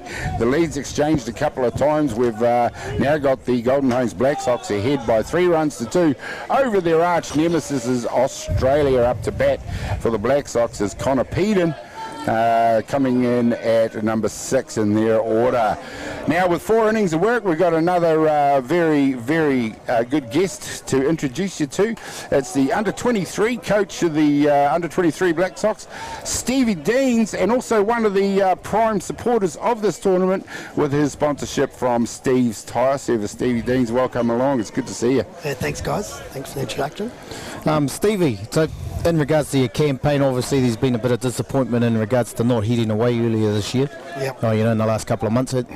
What's moving forward for you guys? Oh yeah, we've had a couple of false starts. The second lot through the Caribbean with the hurricane, no one could control that. So unfortunate for everybody. But yeah, the boys have been training hard, and there's been a few positives. Whilst I can understand from a management point of view, it's been frustrating. We've organised a lot of different things, wrapped around a lot of different dates, and getting these guys to the pointy end of their season to peak at the right times has been challenging now. So yeah, from that extent, not ideal. But some of these individuals have been training for 8 months now, and I guess the positive thing, they're in their provincial campaigns now and playing for their clubs and at the top of their game. So yeah. So what's set up in regards? So obviously it's been pushed back or it's canned. So moving forward, whether it's next year or the year after, in regards to that campaign for those boys. Yeah. So I understand there's a couple of options on the table that they're looking at in May, back in Argy, I guess, is one, I believe, and the Caribbean's back on, and then I think there's a whisper that New Zealand are having a dig at it in 24, so that's a positive thing, and certainly it's a long way between drinks if it's back in New Zealand in 24, but as long as we have some clarity there and we can start building again. So in regards to those guys that are in your frame and in your squad, does the age still stay at 23s, or I think it becomes a 25. So my squad, it may vary, it may change some of the guidelines towards how we approach things. I don't believe there'll too much change if it's in May, but obviously in 24 in New Zealand, things might change a bit there. In terms of the squad, have you got opportunities in the near future for them to get together and maybe participate in tournaments in the country? Yeah. So we played in the Auckland comp pre-season, and that was really great for the boys. We have 12 individuals from Auckland, so we flew a couple of guys in occasionally to participate in that month-long tournament. That was fantastic. Yeah. We had pre-camps and that, but it all stems from now understanding what we're doing and how we're doing it moving forward. So. Yep. So obviously it goes to the under 25s if it does. So do guys that are playing out here today, do they become part of the mix, or where does that situation? Because obviously going away to a World Cup, the boys that are in that age, you want the best of the best, wouldn't you? 100%. So when we first picked the squad, or a year ago, our boys weren't eligible for the Sox because of the campaign's crossover, and we got that, so we just picked the team, the best available. But now that criteria may change, and of course if it's in New Zealand, we want to put our best foot forward, so we'll have to reevaluate that. Now I can't answer your question directly, but certainly we want to have our best team out on the diamond. Well, let's just hope that the Men's World Series isn't at the same time. Yeah. Well, it's interesting. I heard you say about eight debutants in this side, and a lot of young fellas. I think 5 or 6 would be eligible for our team right now. So from that extent, the Sox, the growth, the team moving forward has got a big ceiling there. Absolutely. I mean, you talk about the 8 young fellas. I mean, obviously, as a coach of an age grade team, is that very much the horizon for your boys, is to convert them into that senior? 100%. Me and Fergie, the assistant coach, one of our main goals was to develop these gentlemen with that foresight in mind, that we're preparing them for higher honours, and the rest of us up to them, give them the tools, get them to be the best they can be. Absolutely, that's fantastic. Look, Stevie, it's been amazing to have you along, give you insights about what's happening in the under-23 program, and of course we thank you for your sponsorship of the tournament. Steve's Tyre Service, ladies and gentlemen. You heard it right here. Get down there. It's not far. It's not a long drive from Porirua for me. So, well, it's funny, boys. I'll say that whilst there's some locals and Porirua boys, Jimmy Warner's seeked me out and buying some tyres. Trevor Evans has got some new tyres on his car, so more than happy that the softball community has benefited me, and I don't mind giving back. You know, it's been cool. Now let's talk about Manawatū softball. You know, we've got time, and might as well have you here. You know, this is your heart. Yeah. This is where everything was for you, and you started. And you look at from when you were a young fella, and you look at what's happening out here today. You know, the facilities that are here. Obviously, you're starting to throw batting cages in behind over here, and creating that softball atmosphere. Yeah. So. The council's been a significant part of that process, the community, the softball community in general. I mean, I think you'll say, and you guys are involved with the community back home, and every province has got great people amongst it, and our province is no different. If not, we've got, you know, quite a lot with Janine Schoon and all the age grade that played softball at a younger age, so we give back, and that's one thing that's a priority in our region. And you go down on a Sunday, you don't mind help training, and there's not just me, there's a group of people that are out helping the young kids get amongst it. Well, they talked about it the other night when they had the ceremony for the thanking the staff and that for the Under-20 World Series that was here 2 years ago. Stevie, and this was very much mentioned as if you build it, they will come sort of thing. And that's exactly what's happened. And here's another reward right here for the local community. Yeah, I've been involved with the P2s are very strong with the numbers, with the kids, but the social softball is great. It's another arm of the Manawatū softball community. And now we're starting to talk about getting some P1 teams involved and having a good tournament. It's picking the time of year and getting them here, and as you can see, it's a great facility, and we just need to provide that platform so we can get our best players amongst it. And I think everyone enjoys coming here, and you know, look at it now. It's the spectators out, and the numbers are here, and it adds a certainly is. It's an absolute picture out there. We'd like it if you were able to turn the big yellow thing on in the sky for us. But hey, the boys are still out there playing, so you know, it's despite appearances out there, ladies and gentlemen, it is a summer sport, and they're putting on a pretty good show out there. What have you thought of the tournament? Oh, fantastic. I think you look at all the teams, they would have got a benefit out of performing today, and playing against really top world-class softball and understanding what they want to achieve. You know, their goals in 2 weeks' time, of course, and but when they're getting out there and they're working out what they're doing, how they're doing it, and going away, and next week you'll see some adjustments being made, and the Sox are no different, and I'm actually pretty excited about where they are at. You know, other teams have been playing softball for 2-3 years. Our boys are just getting together, so you know, there's a lot of scope, there's a lot of things that our guys will get out of this weekend. Well, it's a good thing that you mentioned, because we've been talking about it a lot on the way through the tournament as well. Look, Stevie, we'll let you go there, mate. We want to thank you very much for coming along. It's been amazing to get your insights, as I said before. Cheers, mate. We'll see you. Good work, boys. Thanks very much. Awesome, bro. So we're coming back. We've had two outstanding plays in the field. We've had a hard-driven ball to Tane Mumu, and he's taken the first out there. And then we've just had Cole Evans come up with a sidearm throw, attacking the ball to take the second out, 6-3. So nice one. We're all caught up. We're in the bottom of the fourth innings with 2 down. Colquhoun's Black Sox are probably, as we're in the middle stages here, Bevan, settling into their work, if dare I say it, a little bit now. Yeah, well, and even looking a little bit more comfortable in their skins out there.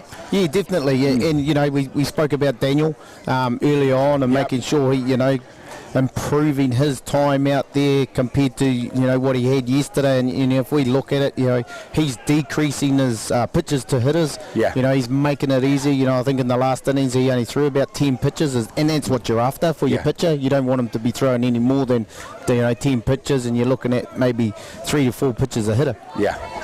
You know, and he's settling in his groove, and he's getting back in there. Well, the proof in the pudding is that he took out Brendan O'Byrne. He's been very dangerous throughout this match, and now he's into the top of the order with number 19 Scott Patterson. But this has been the production area in this ball game for Australia, so getting through that will be a big test for them. Fires one over the top on Patterson for a 1-1 count. So we've got 2 outs. So, you know, this is this is where they've got to dig deep. They've got to get this lead off, top of the order out. You don't want him to get on. Well, there is never ever sitting back on a lead against Australia, especially when it's only one run. He fouls that one back over the top to the top of the clubhouse roof for a strike 2. But that play by Cole Evans, I think, just underlined it. It's one of those difficult plays that a guy at his level makes look easy. Yeah, that's right. We talk about charging the ball and attacking the ball. Don't let the ball come to you and making the ball make the decision. He's come forward and he's tacked it to get it on that short hop or on that on the volley up, and then make the easy throw. So the calculations were easy for Cole Evans on that one. Well, this game is, as I've said, is building, and the Black Sox are leading by 3-2 over Australia. We're in the middle stages, and we knew it was going to be a good one because it always is, and it's maybe even a game that the Black Sox have targeted through their journey in this tournament as maybe getting somewhere towards the form that they look at and maybe they need to be at this stage of their build-up for next week. Of course, the World Series begins, and there's the underlining of that point by Daniel Chapman as he strikes out Patterson for the 3rd out in the innings. There we go, ladies and gentlemen. That's 2 innings in a row. The Black Sox have managed to keep Australia scoreless. Fantastic effort by them. They lead the ball game by 3-2. We'll be back in just a minute with more action from Colquhoun Ballpark.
Well, welcome back, ladies and gentlemen, to Colquhoun Ballpark here in Manawatū in New Zealand.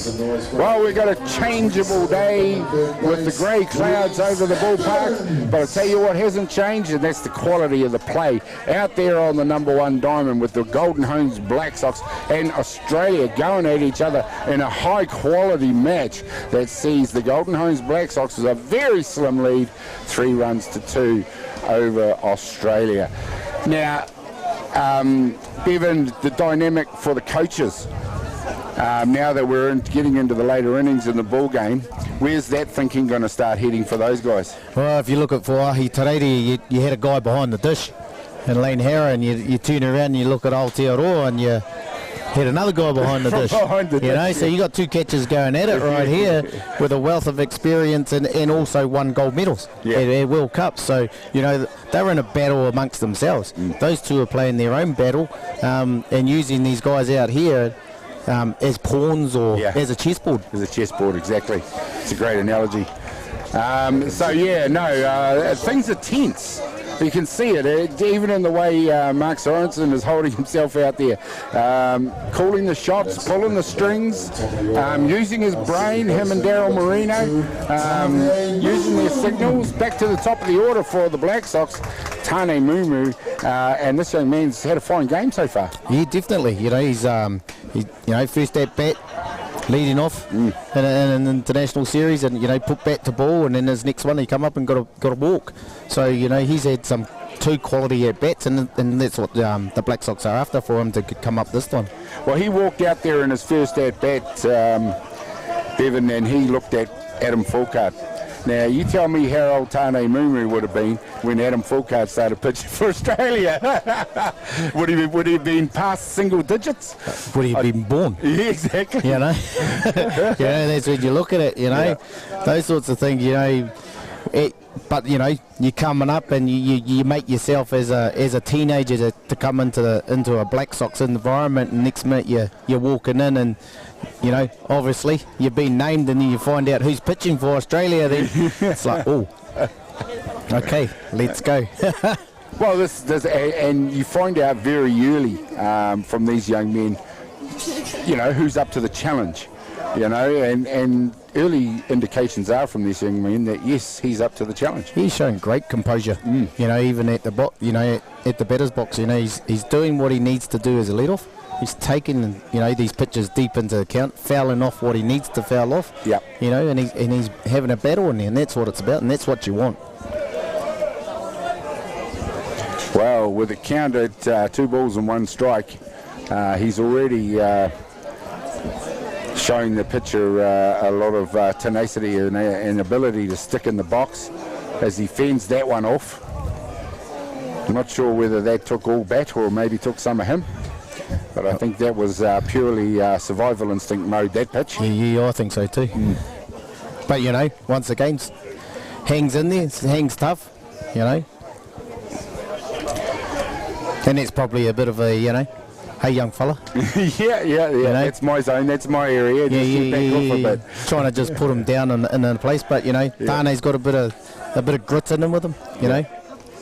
No, he certainly got out of the way of that one in a hurry, and he's done a great job again. Now that's his second walk of the ball game, ladies and gentlemen, and he's out there at first, and that's with 1 down. That's going to bring to a bat number 3, Joel Evans. And I think, you know, you look at the score 3-2, you know, when you're looking at the top of the 5th, you know, New Zealand then got another 2 at-bats after this, and what you want to try to do here is you want to stay ahead of the battle, stay a winner of the fight. You know, you want to continue to apply the pressure on Australia. Well, their defence seems to have a nice rhythm about it right now. It's sort of almost clicked, shall we speak. I mean, you don't want to second guess things with 2 innings still to go in the ball game, especially with Australia as the opposition. But offensively, they're still going to be looking to go up another level or 2, aren't they? Yeah, you don't want them to turn around and just be sit and cruise mode, you know, because before you know it, as Australia have shown before, that, you know, they'll go right to the death. You go into cruise mode against these guys, as it showed against Japan, as we see Mumu, and he showed a clean pair of heels, so that's deal. As we said, this boy can scoot, and he is safe at 2. And you know, that's what we want. You know, I think watching this whole tournament, I think we could count how many steals there have been in throughout this whole tournament. Yeah, not in a game. You know, so teams aren't really stealing. No, you know, so to be aggressive and to go forward, you know, it's a great way to see what's going on. Certainly is, and just one of those tidbits of information that you were talking about earlier that the coach can just put in his back pocket and tick off for next week. With a runner now out of 2, only 1 down and Joel Evans up to bat. It's very much go time for the Black Sox offence. And Joel Evans, of course, can get the job done out there for the Black Sox.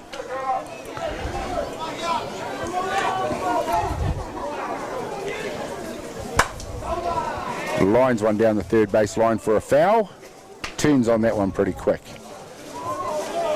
That's what you want from Joel. You want him to protect the plate. You know, he's behind in the count, but you can't you got a runner on second base and you need to advance him or you want to score him. You don't want to be at the plate and not doing anything at the end of your at-bat. Yep. In the end of the day, Joel, all of the Black Sox won't be thinking about what he's going to do personally. He'll be thinking about what he can do for that young runner out at second base. Job number 1 done there. He's moved the runner. And there we go. Nice job. He's hit one hard back at Beeshaw at the pitcher. He's picked it up and made the outer one, but not before Mumu scoots across the third base. Cole Evans comes up to bat now, and of course he's already got an RBI in this ball game.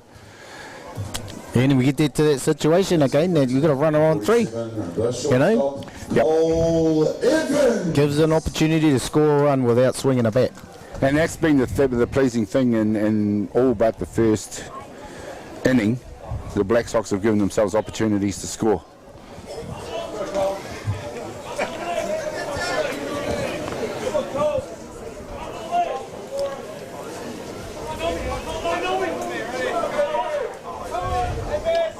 Bishal rears back, gets ready to go again. Fires in a change up to Joel Evans. It hits dirt for a ball.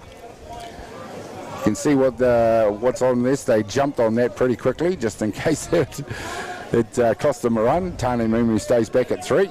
Yeah, you know, having a runner on 3 also makes it difficult, because as a pitcher, you know, he can't throw that loose one because that guy's going to score. Yeah. You know, and especially with Mumu there, you know, he only needs to be bobbled and just go off the side from the catcher, and he's going to pounce on it. Yeah. He's going to get in there. It's exactly what he's waiting for.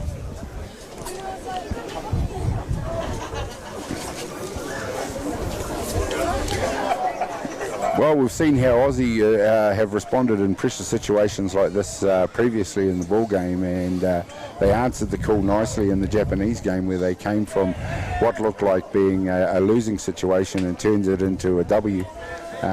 So, you know, as you said before, if you relax against these guys, they'll take you to the cleaners. It's a nice pitch from Bishal. He's just helped his calls out, you know. Against Cole Evans, he's ahead of count now. In this situation, you know, every single pitch changes things slightly, doesn't it? That's right. And, you know, you take, you know, for Australia, he's head of the count. All he's asked is to nibble away. He's just trying to nibble away at the plate. There we go. Australia get the job done this time, as Evans hits it up to shortstop. Jamot fires it across to first base for the out. The third out of the innings. The Black Sox unable to influence the scoreboard here in the 5th innings, but they still continue to lead this one by 3-2 over Australia. We'll be back in just a minute to see what happens next.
Well, welcome back, ladies and gentlemen, to Colquhoun Ballpark here in the Manawatū. We've got a very tight ball game. Bevan, we're just going to have a look at the kaiako there that they used in the haka. Maybe you can talk a little bit about that. I'll tell you what, I'd love to talk about that, but that sort of came in after my time in the team.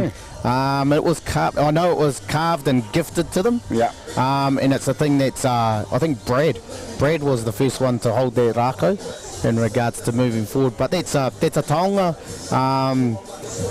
to carry. Yeah. And obviously, you know, there's obviously whakapapa tied in with that rako, and for the boys, so it continues to stay in the Black Sox. It's something that's growing into the Black Sox. You know, we look at Te Ao Māori and the way things are moving in regards to the world. You know, there's a thing that's added into that. You know, we've always had a good percentage of Māori and Pacifica Polynesian boys in the team. And I was going to mention that it obviously blends the multicultural aspect of the Black Sox. I mean, you know, you've got several cultures there. Obviously, Māori Polynesian being two of them. you know, and that's the symbol. Yeah, that's right. And, you know, obviously we live in a bicultural, you know, country, you know, and we have done for so many years. And, you know, obviously, you know, you take the Polynesian guys that have come into it, and they've been world-class ball players. You know, probably when you look back at the time of probably 04 when Samoa started to come into the World Cup, and then you had the Black Sox, that was probably our toughest game, is playing against them, because it was brother versus brother, Waka versus Waka. Well, 2004 in Christchurch, I can tell you that was a great game because I was there watching you. You know, and it was like, yeah, let's open it. And I think the country, you know, the country and the world were watching that. You know, you had two teams, two countries going at it hammer and tongs. You know, and it probably at that time it was probably one of our hardest games in the tournament.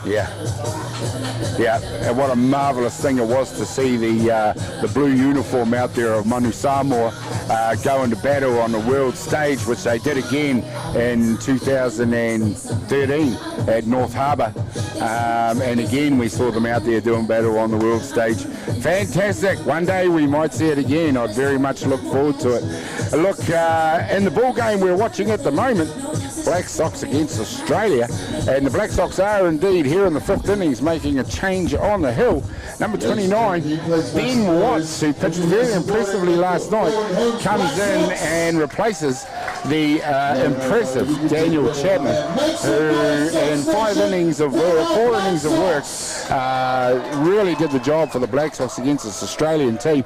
He built into it to the point where by the time it was finished, he was dominating proceedings out there. Well, Coach Mark Sorensen has decided that's enough for you, young man. You can go back to the dugout and you can be replaced by Canterbury's Ben Watts.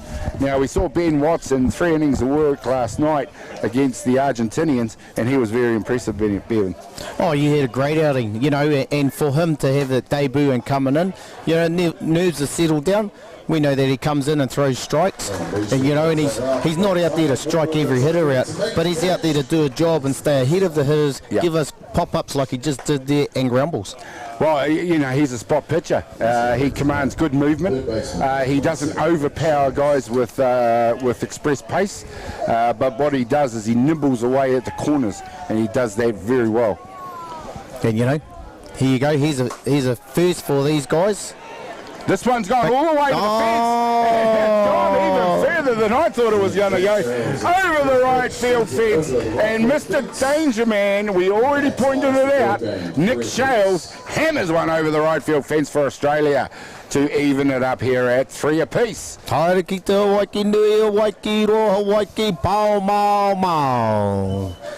old home run comes into the play. Bang! Like a shotter was out of here, and he hit it over the right field fence. And welcome Ben Watts to the to the joys of playing against Australia.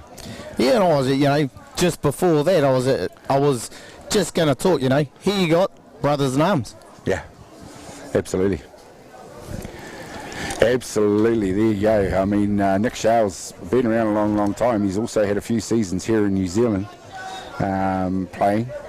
And there you go, got the job done, and now things are back on even for the two teams. New Zealand going away along nicely in this one, enjoying a slim 1-run lead over Australia. Up to bat for Australia now, number 26, Marshall Cronk. And then once again, you know, you got to be aware of this guy.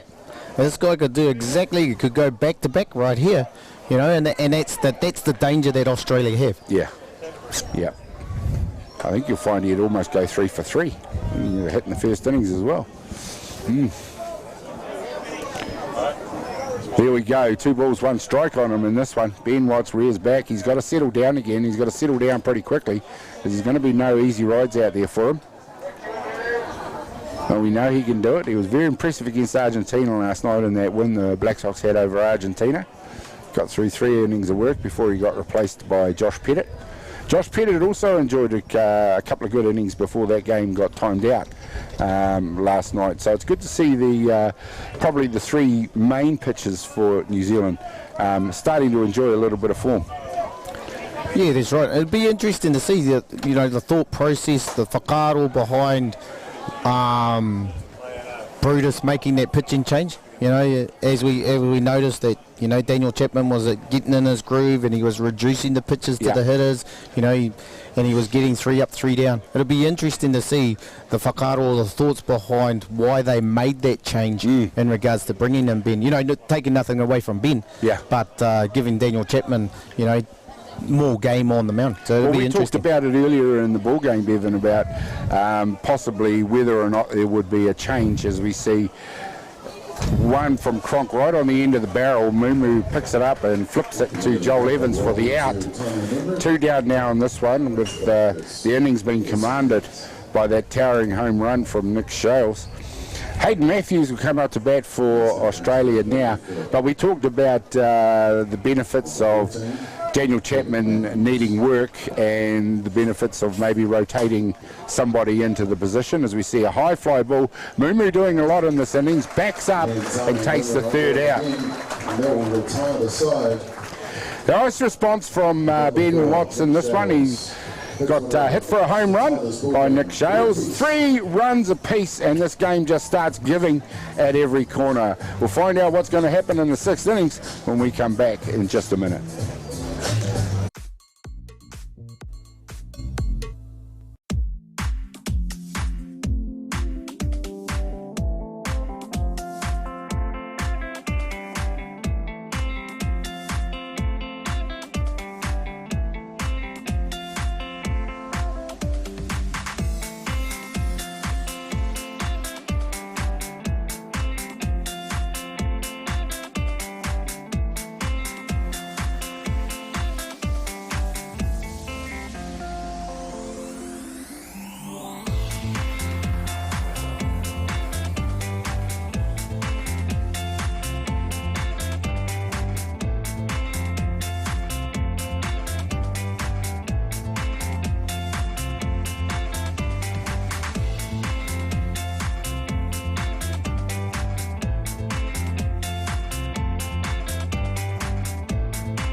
Well, welcome back, ladies and gentlemen. We are now into the 6th innings. We're getting into the latter stages of this ball game between Australia and New Zealand. It's been a very tight affair. We see Australia out there now have made a change on the hill. They've brought in number 9, Jay Silu, for a turn, and it's the 3rd pitcher they've used in this one. We've seen Fulcard Bishaw and now Silu out there on the mound for Australia. For that one finds the dirt. Up to bat for the Black Sox, number 20, Thomas Inuka. And Jay had, you know, he came in last night and he did an outstanding job too. You know, he tied those hitters down for the innings that he came in. Yeah, they do rotate in and out without losing a heck of a lot, and we also see that with the Japanese team. Their rotation is very even as well. They don't lose much when they bring. And it's been a feature actually of all the teams in this tournament. But mind you, the Japanese, they usually have a team of 16. They have 8, 9 players and the rest are pitchers. And they come in and they get 1 in each, and that's all you see. Yeah. You know, they just bring their pitchers in, they just throw them in, and they get 1 in each or 1 hitter each, and that's it. Yeah, well, you know, you talk about their Japanese team. We've seen them do very well. There we go. One's launched high into the atmosphere from Thomas Inuka. It's going straight down the throat of the left fielder, Hayden Matthews, out there. Australia eats that one up for the first out in the innings. 1 down with the Black Sox. That'll bring to bat number 99, Riley Markia. That's going to bring to bat number 99, the right fielder, Riley Markia. And we spoke about, you know, we're talking about the, you know, it's 3-3 now. Yeah. You know, and these are the games that you want to be playing, building into the World Cup. You know, these are the tight games that you want to play to make sure that you're in the battle all the time, because this is what's going to happen. You know, you've got you're playing for 9 days, 10 days at the World Cup. You're going to have a one-run game. Yeah. You know, whether you're chasing or whether you're leading or whether you're tying, that's all you're going to get at the World Cup. And it certainly tests the response of these young athletes in these tight situations better than some of these ball games that, you know, where it's only good for the ego if you win by 10 runs, really. But in this situation, it's more valuable to a coaching staff to evaluate their players and athletes. No better way to see how they respond in these situations. Because it's going to come down to one play. In regards to what's going to change here, whether it's for either team, it's going to be one play that's going to make the difference in regards to the winner or loser of this game, what we got here. That's the way it's gone. It's that tight. You're absolutely right. As Riley Mark here fires one over the first base dugout for a foul. I think Thomas Sanoka possibly could have showed a little bit more patience. He went hard at that second pitch. Mind you, if you see one you like. That's right. You know, that was his third at bat of the game. You know, coming in. If you're feeling comfortable and they come into your area, what they call a wheelhouse, you know why not? Yeah. Why not have a crack?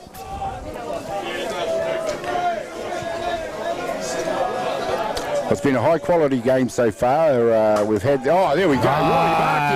Manawatū gets the job done for the Black Sox, and he's safe at first base. Starts them off again.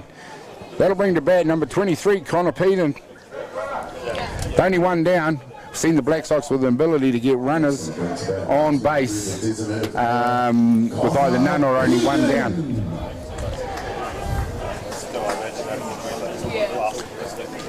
And that's just a good at-bat, you know, hard up the middle. You're going to have to... Riley was the lead-off in that situation, and he did what he had to do, as you see on the replay there. Yeah, you know, and then got a base runner on, we're coming up, you know, and those guys that are batting probably lower in the order, you know, we could actually see in this innings the likes of Pitarono or Tawera Bishop coming in to swing a bat, you know. Because you need to know that situation to be able to drive that running. Yeah, you're dead right again. This is some of the options that this opens up for the coaches, decisions that they're going to need to make and things that they'll want to see. Bodies in motion around the bases. You know, and you also got Dante. I don't think that we'll get Ben will come out for a swing, only because, you know, you don't need to. You don't need that injury to swell up or to get worse. Well, Ben Unuka is a lock. I mean, you know, whatever happens in this tournament, he's going to be there next week. Obviously, the injury notwithstanding, and you certainly don't want to give yourself an opportunity to make that worse. I certainly wouldn't think so, that's for sure. There's not enough on these ball games. These are shakedowns for these teams. That's right. I think, you know, prize fighters, they're just jabbing at each other. What happens if I throw this into your midriff, you know? How's your chin? Waiting for an uppercut or something like that. Yeah, exactly. Oh, there we see coming to three. Doesn't even have to get down. Stand up. Double from Connor Peden. Riley Mark with the wheels around the diamond. And that's what you're after. You know, you're after those situations. Score those, drive those runs in. You know, we're getting base runners on. Yeah. You know, like we spoke about. You know, New Zealand's probably, you know, prior to this innings, they've left one base runner on. Yeah. And they've done the job of scoring the runs, and that's why they were up 3-2. Connor Peden, we talked about, as not really showing us what he can do prior to this in the tournament, has all of a sudden burst into life. But that's what this tournament's about. Game so far. You know, you're building people in to get back to what you know they're capable of doing. Yeah. Now he's beginning to show the rest of the world the reason why the coach put him there in the first place, and good on him.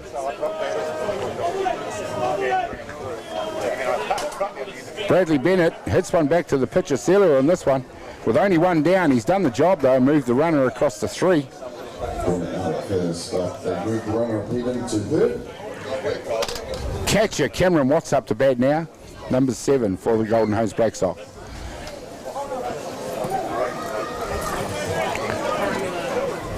And that's going to bring to bat number 7, the catcher Cameron Watts. We're in a part of the ball game now where everything that happens changes, you know, what might happen in the eventual outcome of the ball game. As far as, you know, Australia, pressure's back on them now. Yes, that's very right. much the pressure was back on the Black Sox. And it's still on, with, you know, with Connors sitting on third base. Yep. You know, we've seen Salu throw a couple in the dirt and back to the screen, you know, so... Be fair to say, I think in the first couple of games there'd have been a lot of question marks out there for Mark and Daryl. Yeah, to think about. Yes, you're right, but you know, they've started to answer a few of those questions last night and in this game. Well, you know, it's also, you know, he selected they both selected this team. You know, they selected this 16, and they had the belief that these 16 were capable of doing what they needed to do. Yeah. Well, that's where it starts, isn't it? We believe this is the squad that we think can lift that trophy at the end of that 10 days. Yes, that's right. That's the goal, isn't it? Yeah, yeah.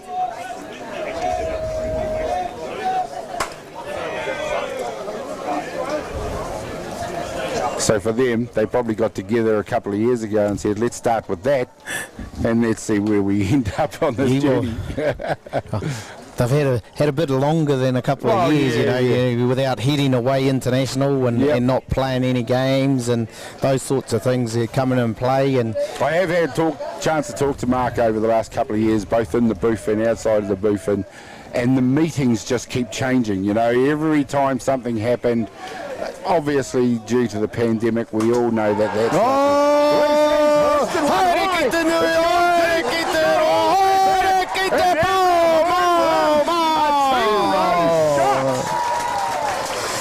Watts getting the job done for the Black Sox. A 2-run shot over the left field fence.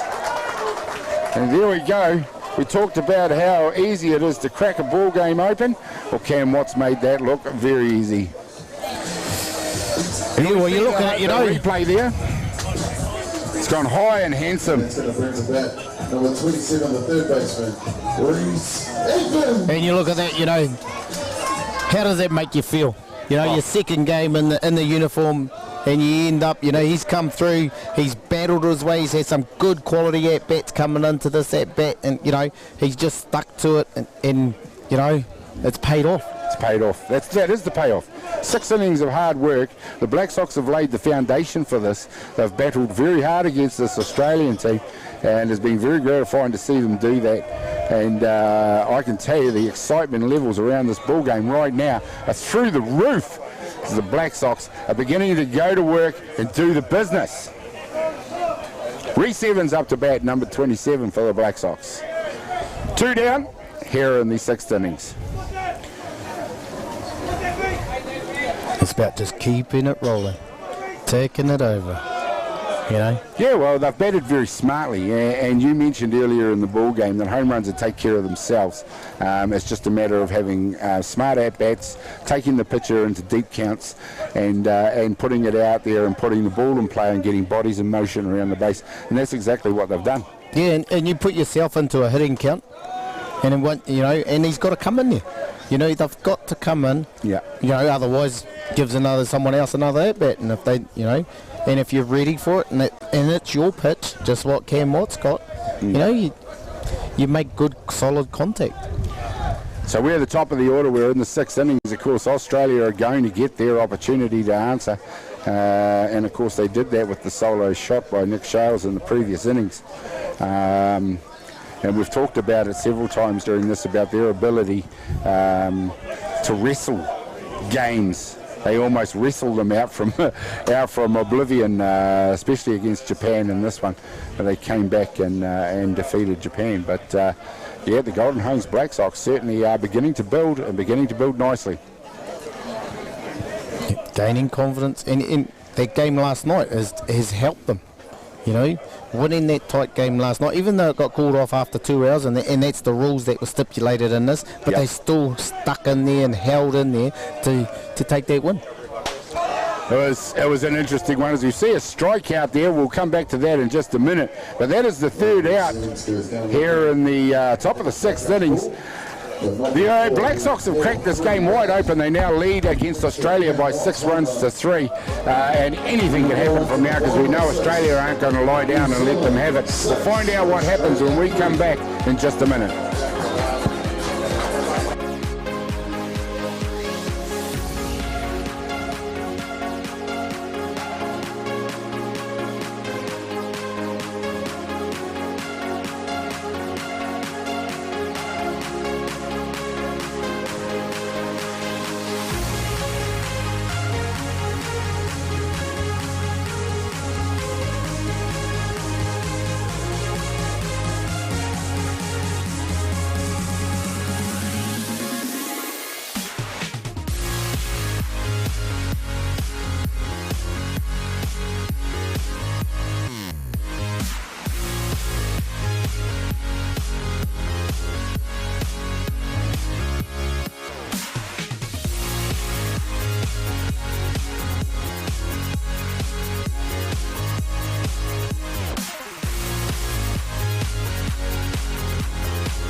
Well, there we go, ladies and gentlemen, we're back. Colquhoun Ballpark, and things have dried out just a little bit, atmosphere-wise, but things have heated up a heck of a lot in this ball game, as we saw a double home run split the two teams apart. And the Black Sox now leading this one over Australia by 6 runs to 3. Cameron Watts launched one over the left field fence. And deep into this ball game now, Bevan, of course, you know Australia are not going to lie down and take it. Yep, and they're going to come out and they're going to do exactly what the Black Sox have done. They're going to have quality at bats. They're not, they're going to get impatient at the plate. You know, you've got one of their best hitters coming up here. You know, he hasn't hit 400 for a reason. You know, he's going to turn around. He's at the lead off, so he's going to make Ben throw as many pitches as he can and make him work out there. Absolutely, and of course I mentioned that things had improved considerably game-wise and weather-wise. Well, they have. It's a little bit warmer out there. It's a lot drier. The breeze has just picked up a little bit, and prospects for the rest of the day, which wasn't looking promising, look a little bit more promising. There we go. Ben Watts opens his account on this one by walking the first batter. Josh White goes down to first base. And this is what we're talking about, bodies in motion for both teams. They've got, they have been able to get runners on early. Yes, that's right. And, you know, that's a great lead-off from Josh White.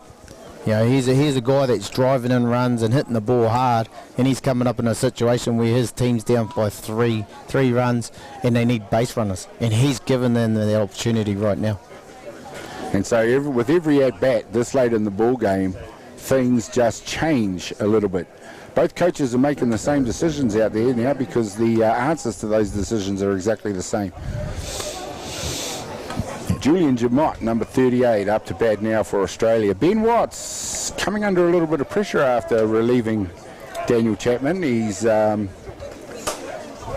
we see one launched very high. Cole Evans going back to take that and stays under that one nicely for the out. Sort of goes against what we were just saying. Yeah. You know? It does. He's Josh White. We talked about it when Thomas Noka came up just before. And now here's Josh White coming up swinging at the first pitch. Yeah. We're talking deep into counts. What happened, Bevan? What happened? I don't know. You know, and it probably goes back to his previous at-bats. He's had 2 strikeouts prior to that. Yeah. And so he's trying to swing the bat and get on what he, you know, instead of being in regards to a team situation or what he needs here. Yeah. So there we go. The good thing is every time somebody does something in this ball game, something changes. Well, what changed in that one is Julian Jamot was caught out by Cole Evans. Josh McGovern up to bat, number 21. Oh, and we got Matt Harrow on as a runner. Come out to run.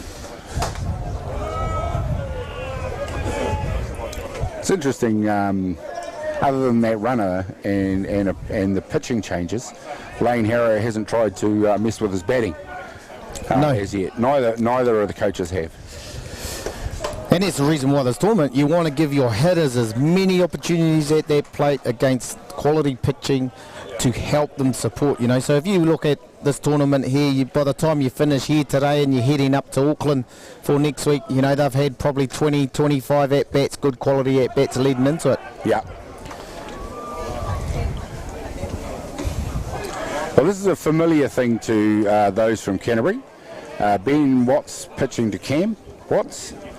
This is something they're used to seeing. Papanui. Yeah. So there you go.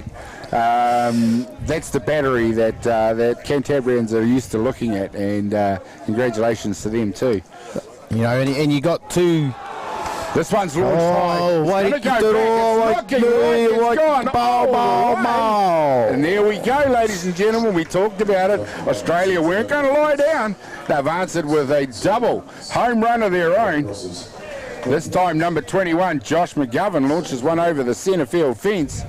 And we're back to a one-run ball game with only one out in this innings, just like that. And you know, you're looking at the replays coming down the heart of the plate, probably thigh-high drop ball. Look at that replay. Do you see the size of that bat flip? Yep. Oh, gosh. There we go. High and handsome over the centre field fence.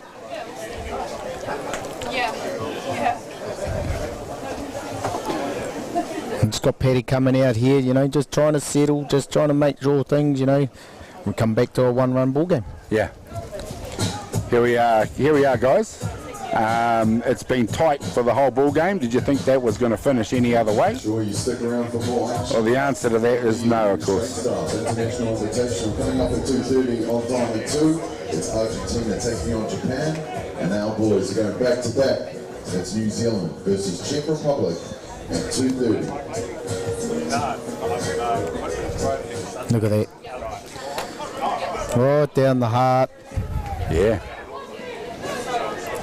Yep. Definitely didn't miss any of that. No, he knew where it was going straight away. Right, there we go, ladies and gentlemen. We're getting mixed up in the, lost in the replays there. We've seen a hard shot out to left field to get Australia going again in this one. Brendan O'Byrne. And we've always been in this area for Australia of where their production has come from. The bottom of the order and into the top of the order. And we'd locked it down. The Black Sox had 4 or 2 innings, but they're back at it. And, you know, here we go. You know, the bottom of the order for Australia have done their job. They've scored runs, they've got on base, and they're bringing the top order up. So here you go, Scott Patterson and Colin Bishop coming up to their 4th at-batter of the game. Yeah. So they've seen a lot of pitches. They haven't seen a lot of Ben Watts' pitching. What the other Australian batters have seen of it, they've liked, we would say. I'm sure the Black Sox haven't. They still have a 1-run lead in this ball game, 6-5 over Australia, and it just underlines what we've been saying throughout this ball game. Australia do not lie down. They will just keep at you.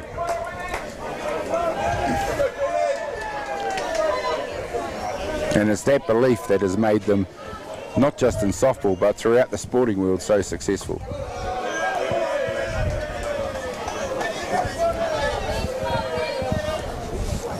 Change now.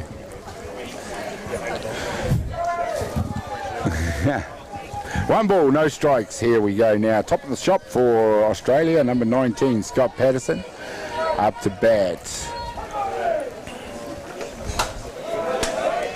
And we talk about the coaches seeing how the players respond under pressure, and this game just keeps giving to the coaches in that regard. Actually, they've made a change. They've brought in Jack Burt coming in to having a bat for him. Oh, Jack Bird, he's been used in several roles in this. I've seen him out of left field. I've also seen him catching. So he definitely does come into the role of utility for Australia. And he hit one hard into the third base dirt for a foul. See again, it's only one down. Australia got one body in motion out there at first base. Jack Bird's come in to pinch hit for Scott Patterson. We were just mentioning we hadn't seen a batting change yet in the ball game. Well, that's exactly what that caused. A batting change. Pulls the string on that one to strike out the batter. Hoki get the bye. Fine change up by Ben Watts. Swinging for the striker, that's a second out. It's going to bring to bat with 2 down. Number 12, the right field. Number 12, Callum Beashall will come up to bat now. Callum Beashall, who looks like in 3 at-bats has only been out once.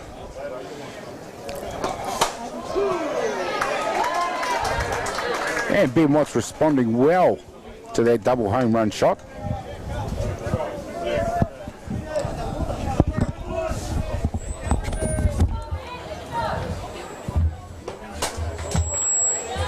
Beashall fouls that one back.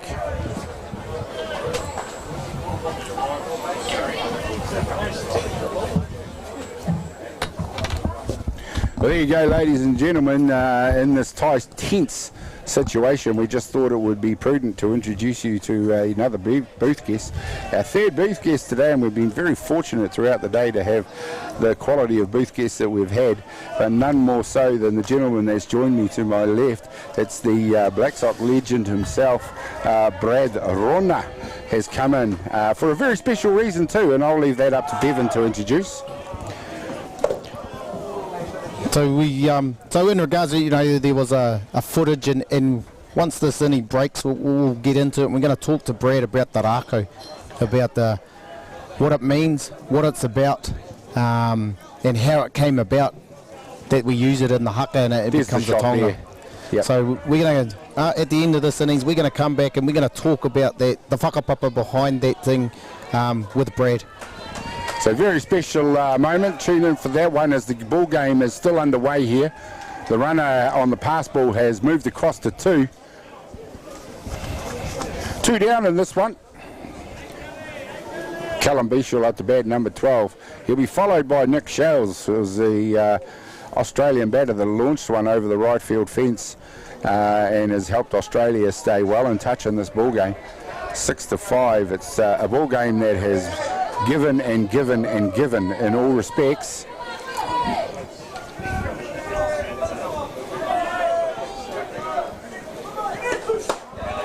There's a nice pitch, not quite agreed with by the umpire out there for a strike.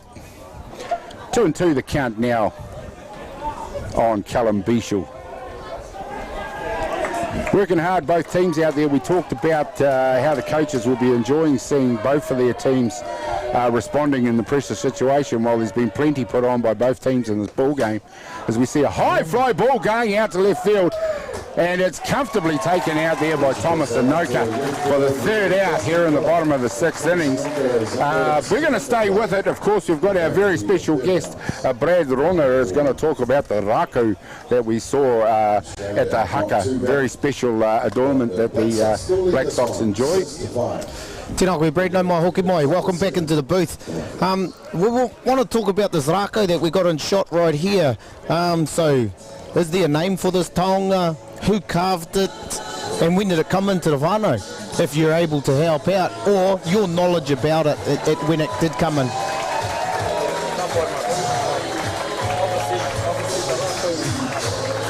Obviously the rako is in the shape of a softball bat, what represents us as Aotearoa.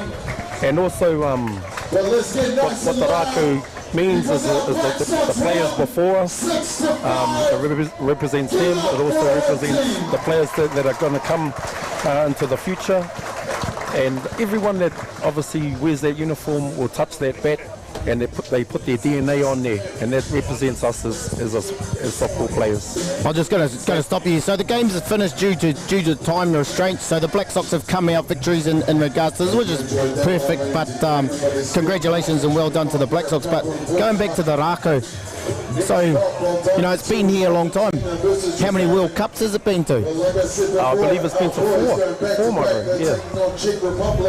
Wow. And obviously, it's going to continue on for years to come, even when we're not here. Yes, it will. And that's the whole idea of this bat. represents us as who we are as people, where we come from, and all the different carvings mean a lot to us, as you know, as Aotearoa people. Yeah. All right, so who is the kaitiaki of it? Who's the guardian? Who's the one that looks after it? It's normally the rookie of the team. He has to look after the bat, and also the captain takes it with him wherever he goes, but the rookie normally looks after it. Oh, kapai. So thank you so much in regards to coming in and sharing that knowledge. Like I said, you know, I got put on the spot and they asked me about it. Well, you know, it came in after I'd finished, so had no idea in regards to it. But thank you for your whakaaro, and thank you coming in and sharing that to Aotearoa and to the world in regards, because obviously we take it wherever we go and it becomes out there and everybody will want to know what's going on about it. So kapai, kia ora. Kia ora, kia ora, Brad, and it's so awesome to have his input on that. And look, ladies and gentlemen, just as we did that, as Bevan mentioned, the game timed out, which means your Golden Home Black Sox have won this one by 6 runs to 5 over Australia. And Bevan, it was a killer game. Your final thoughts on that? Well, you know, it was to and fro, exactly what we were after from the Ahitereiria and Aotearoa. Yeah. You know, that's what it's all about. Those games there, right there, are won. But it's good that New Zealand Aotearoa's come out on top, because those are the battles we've got to win.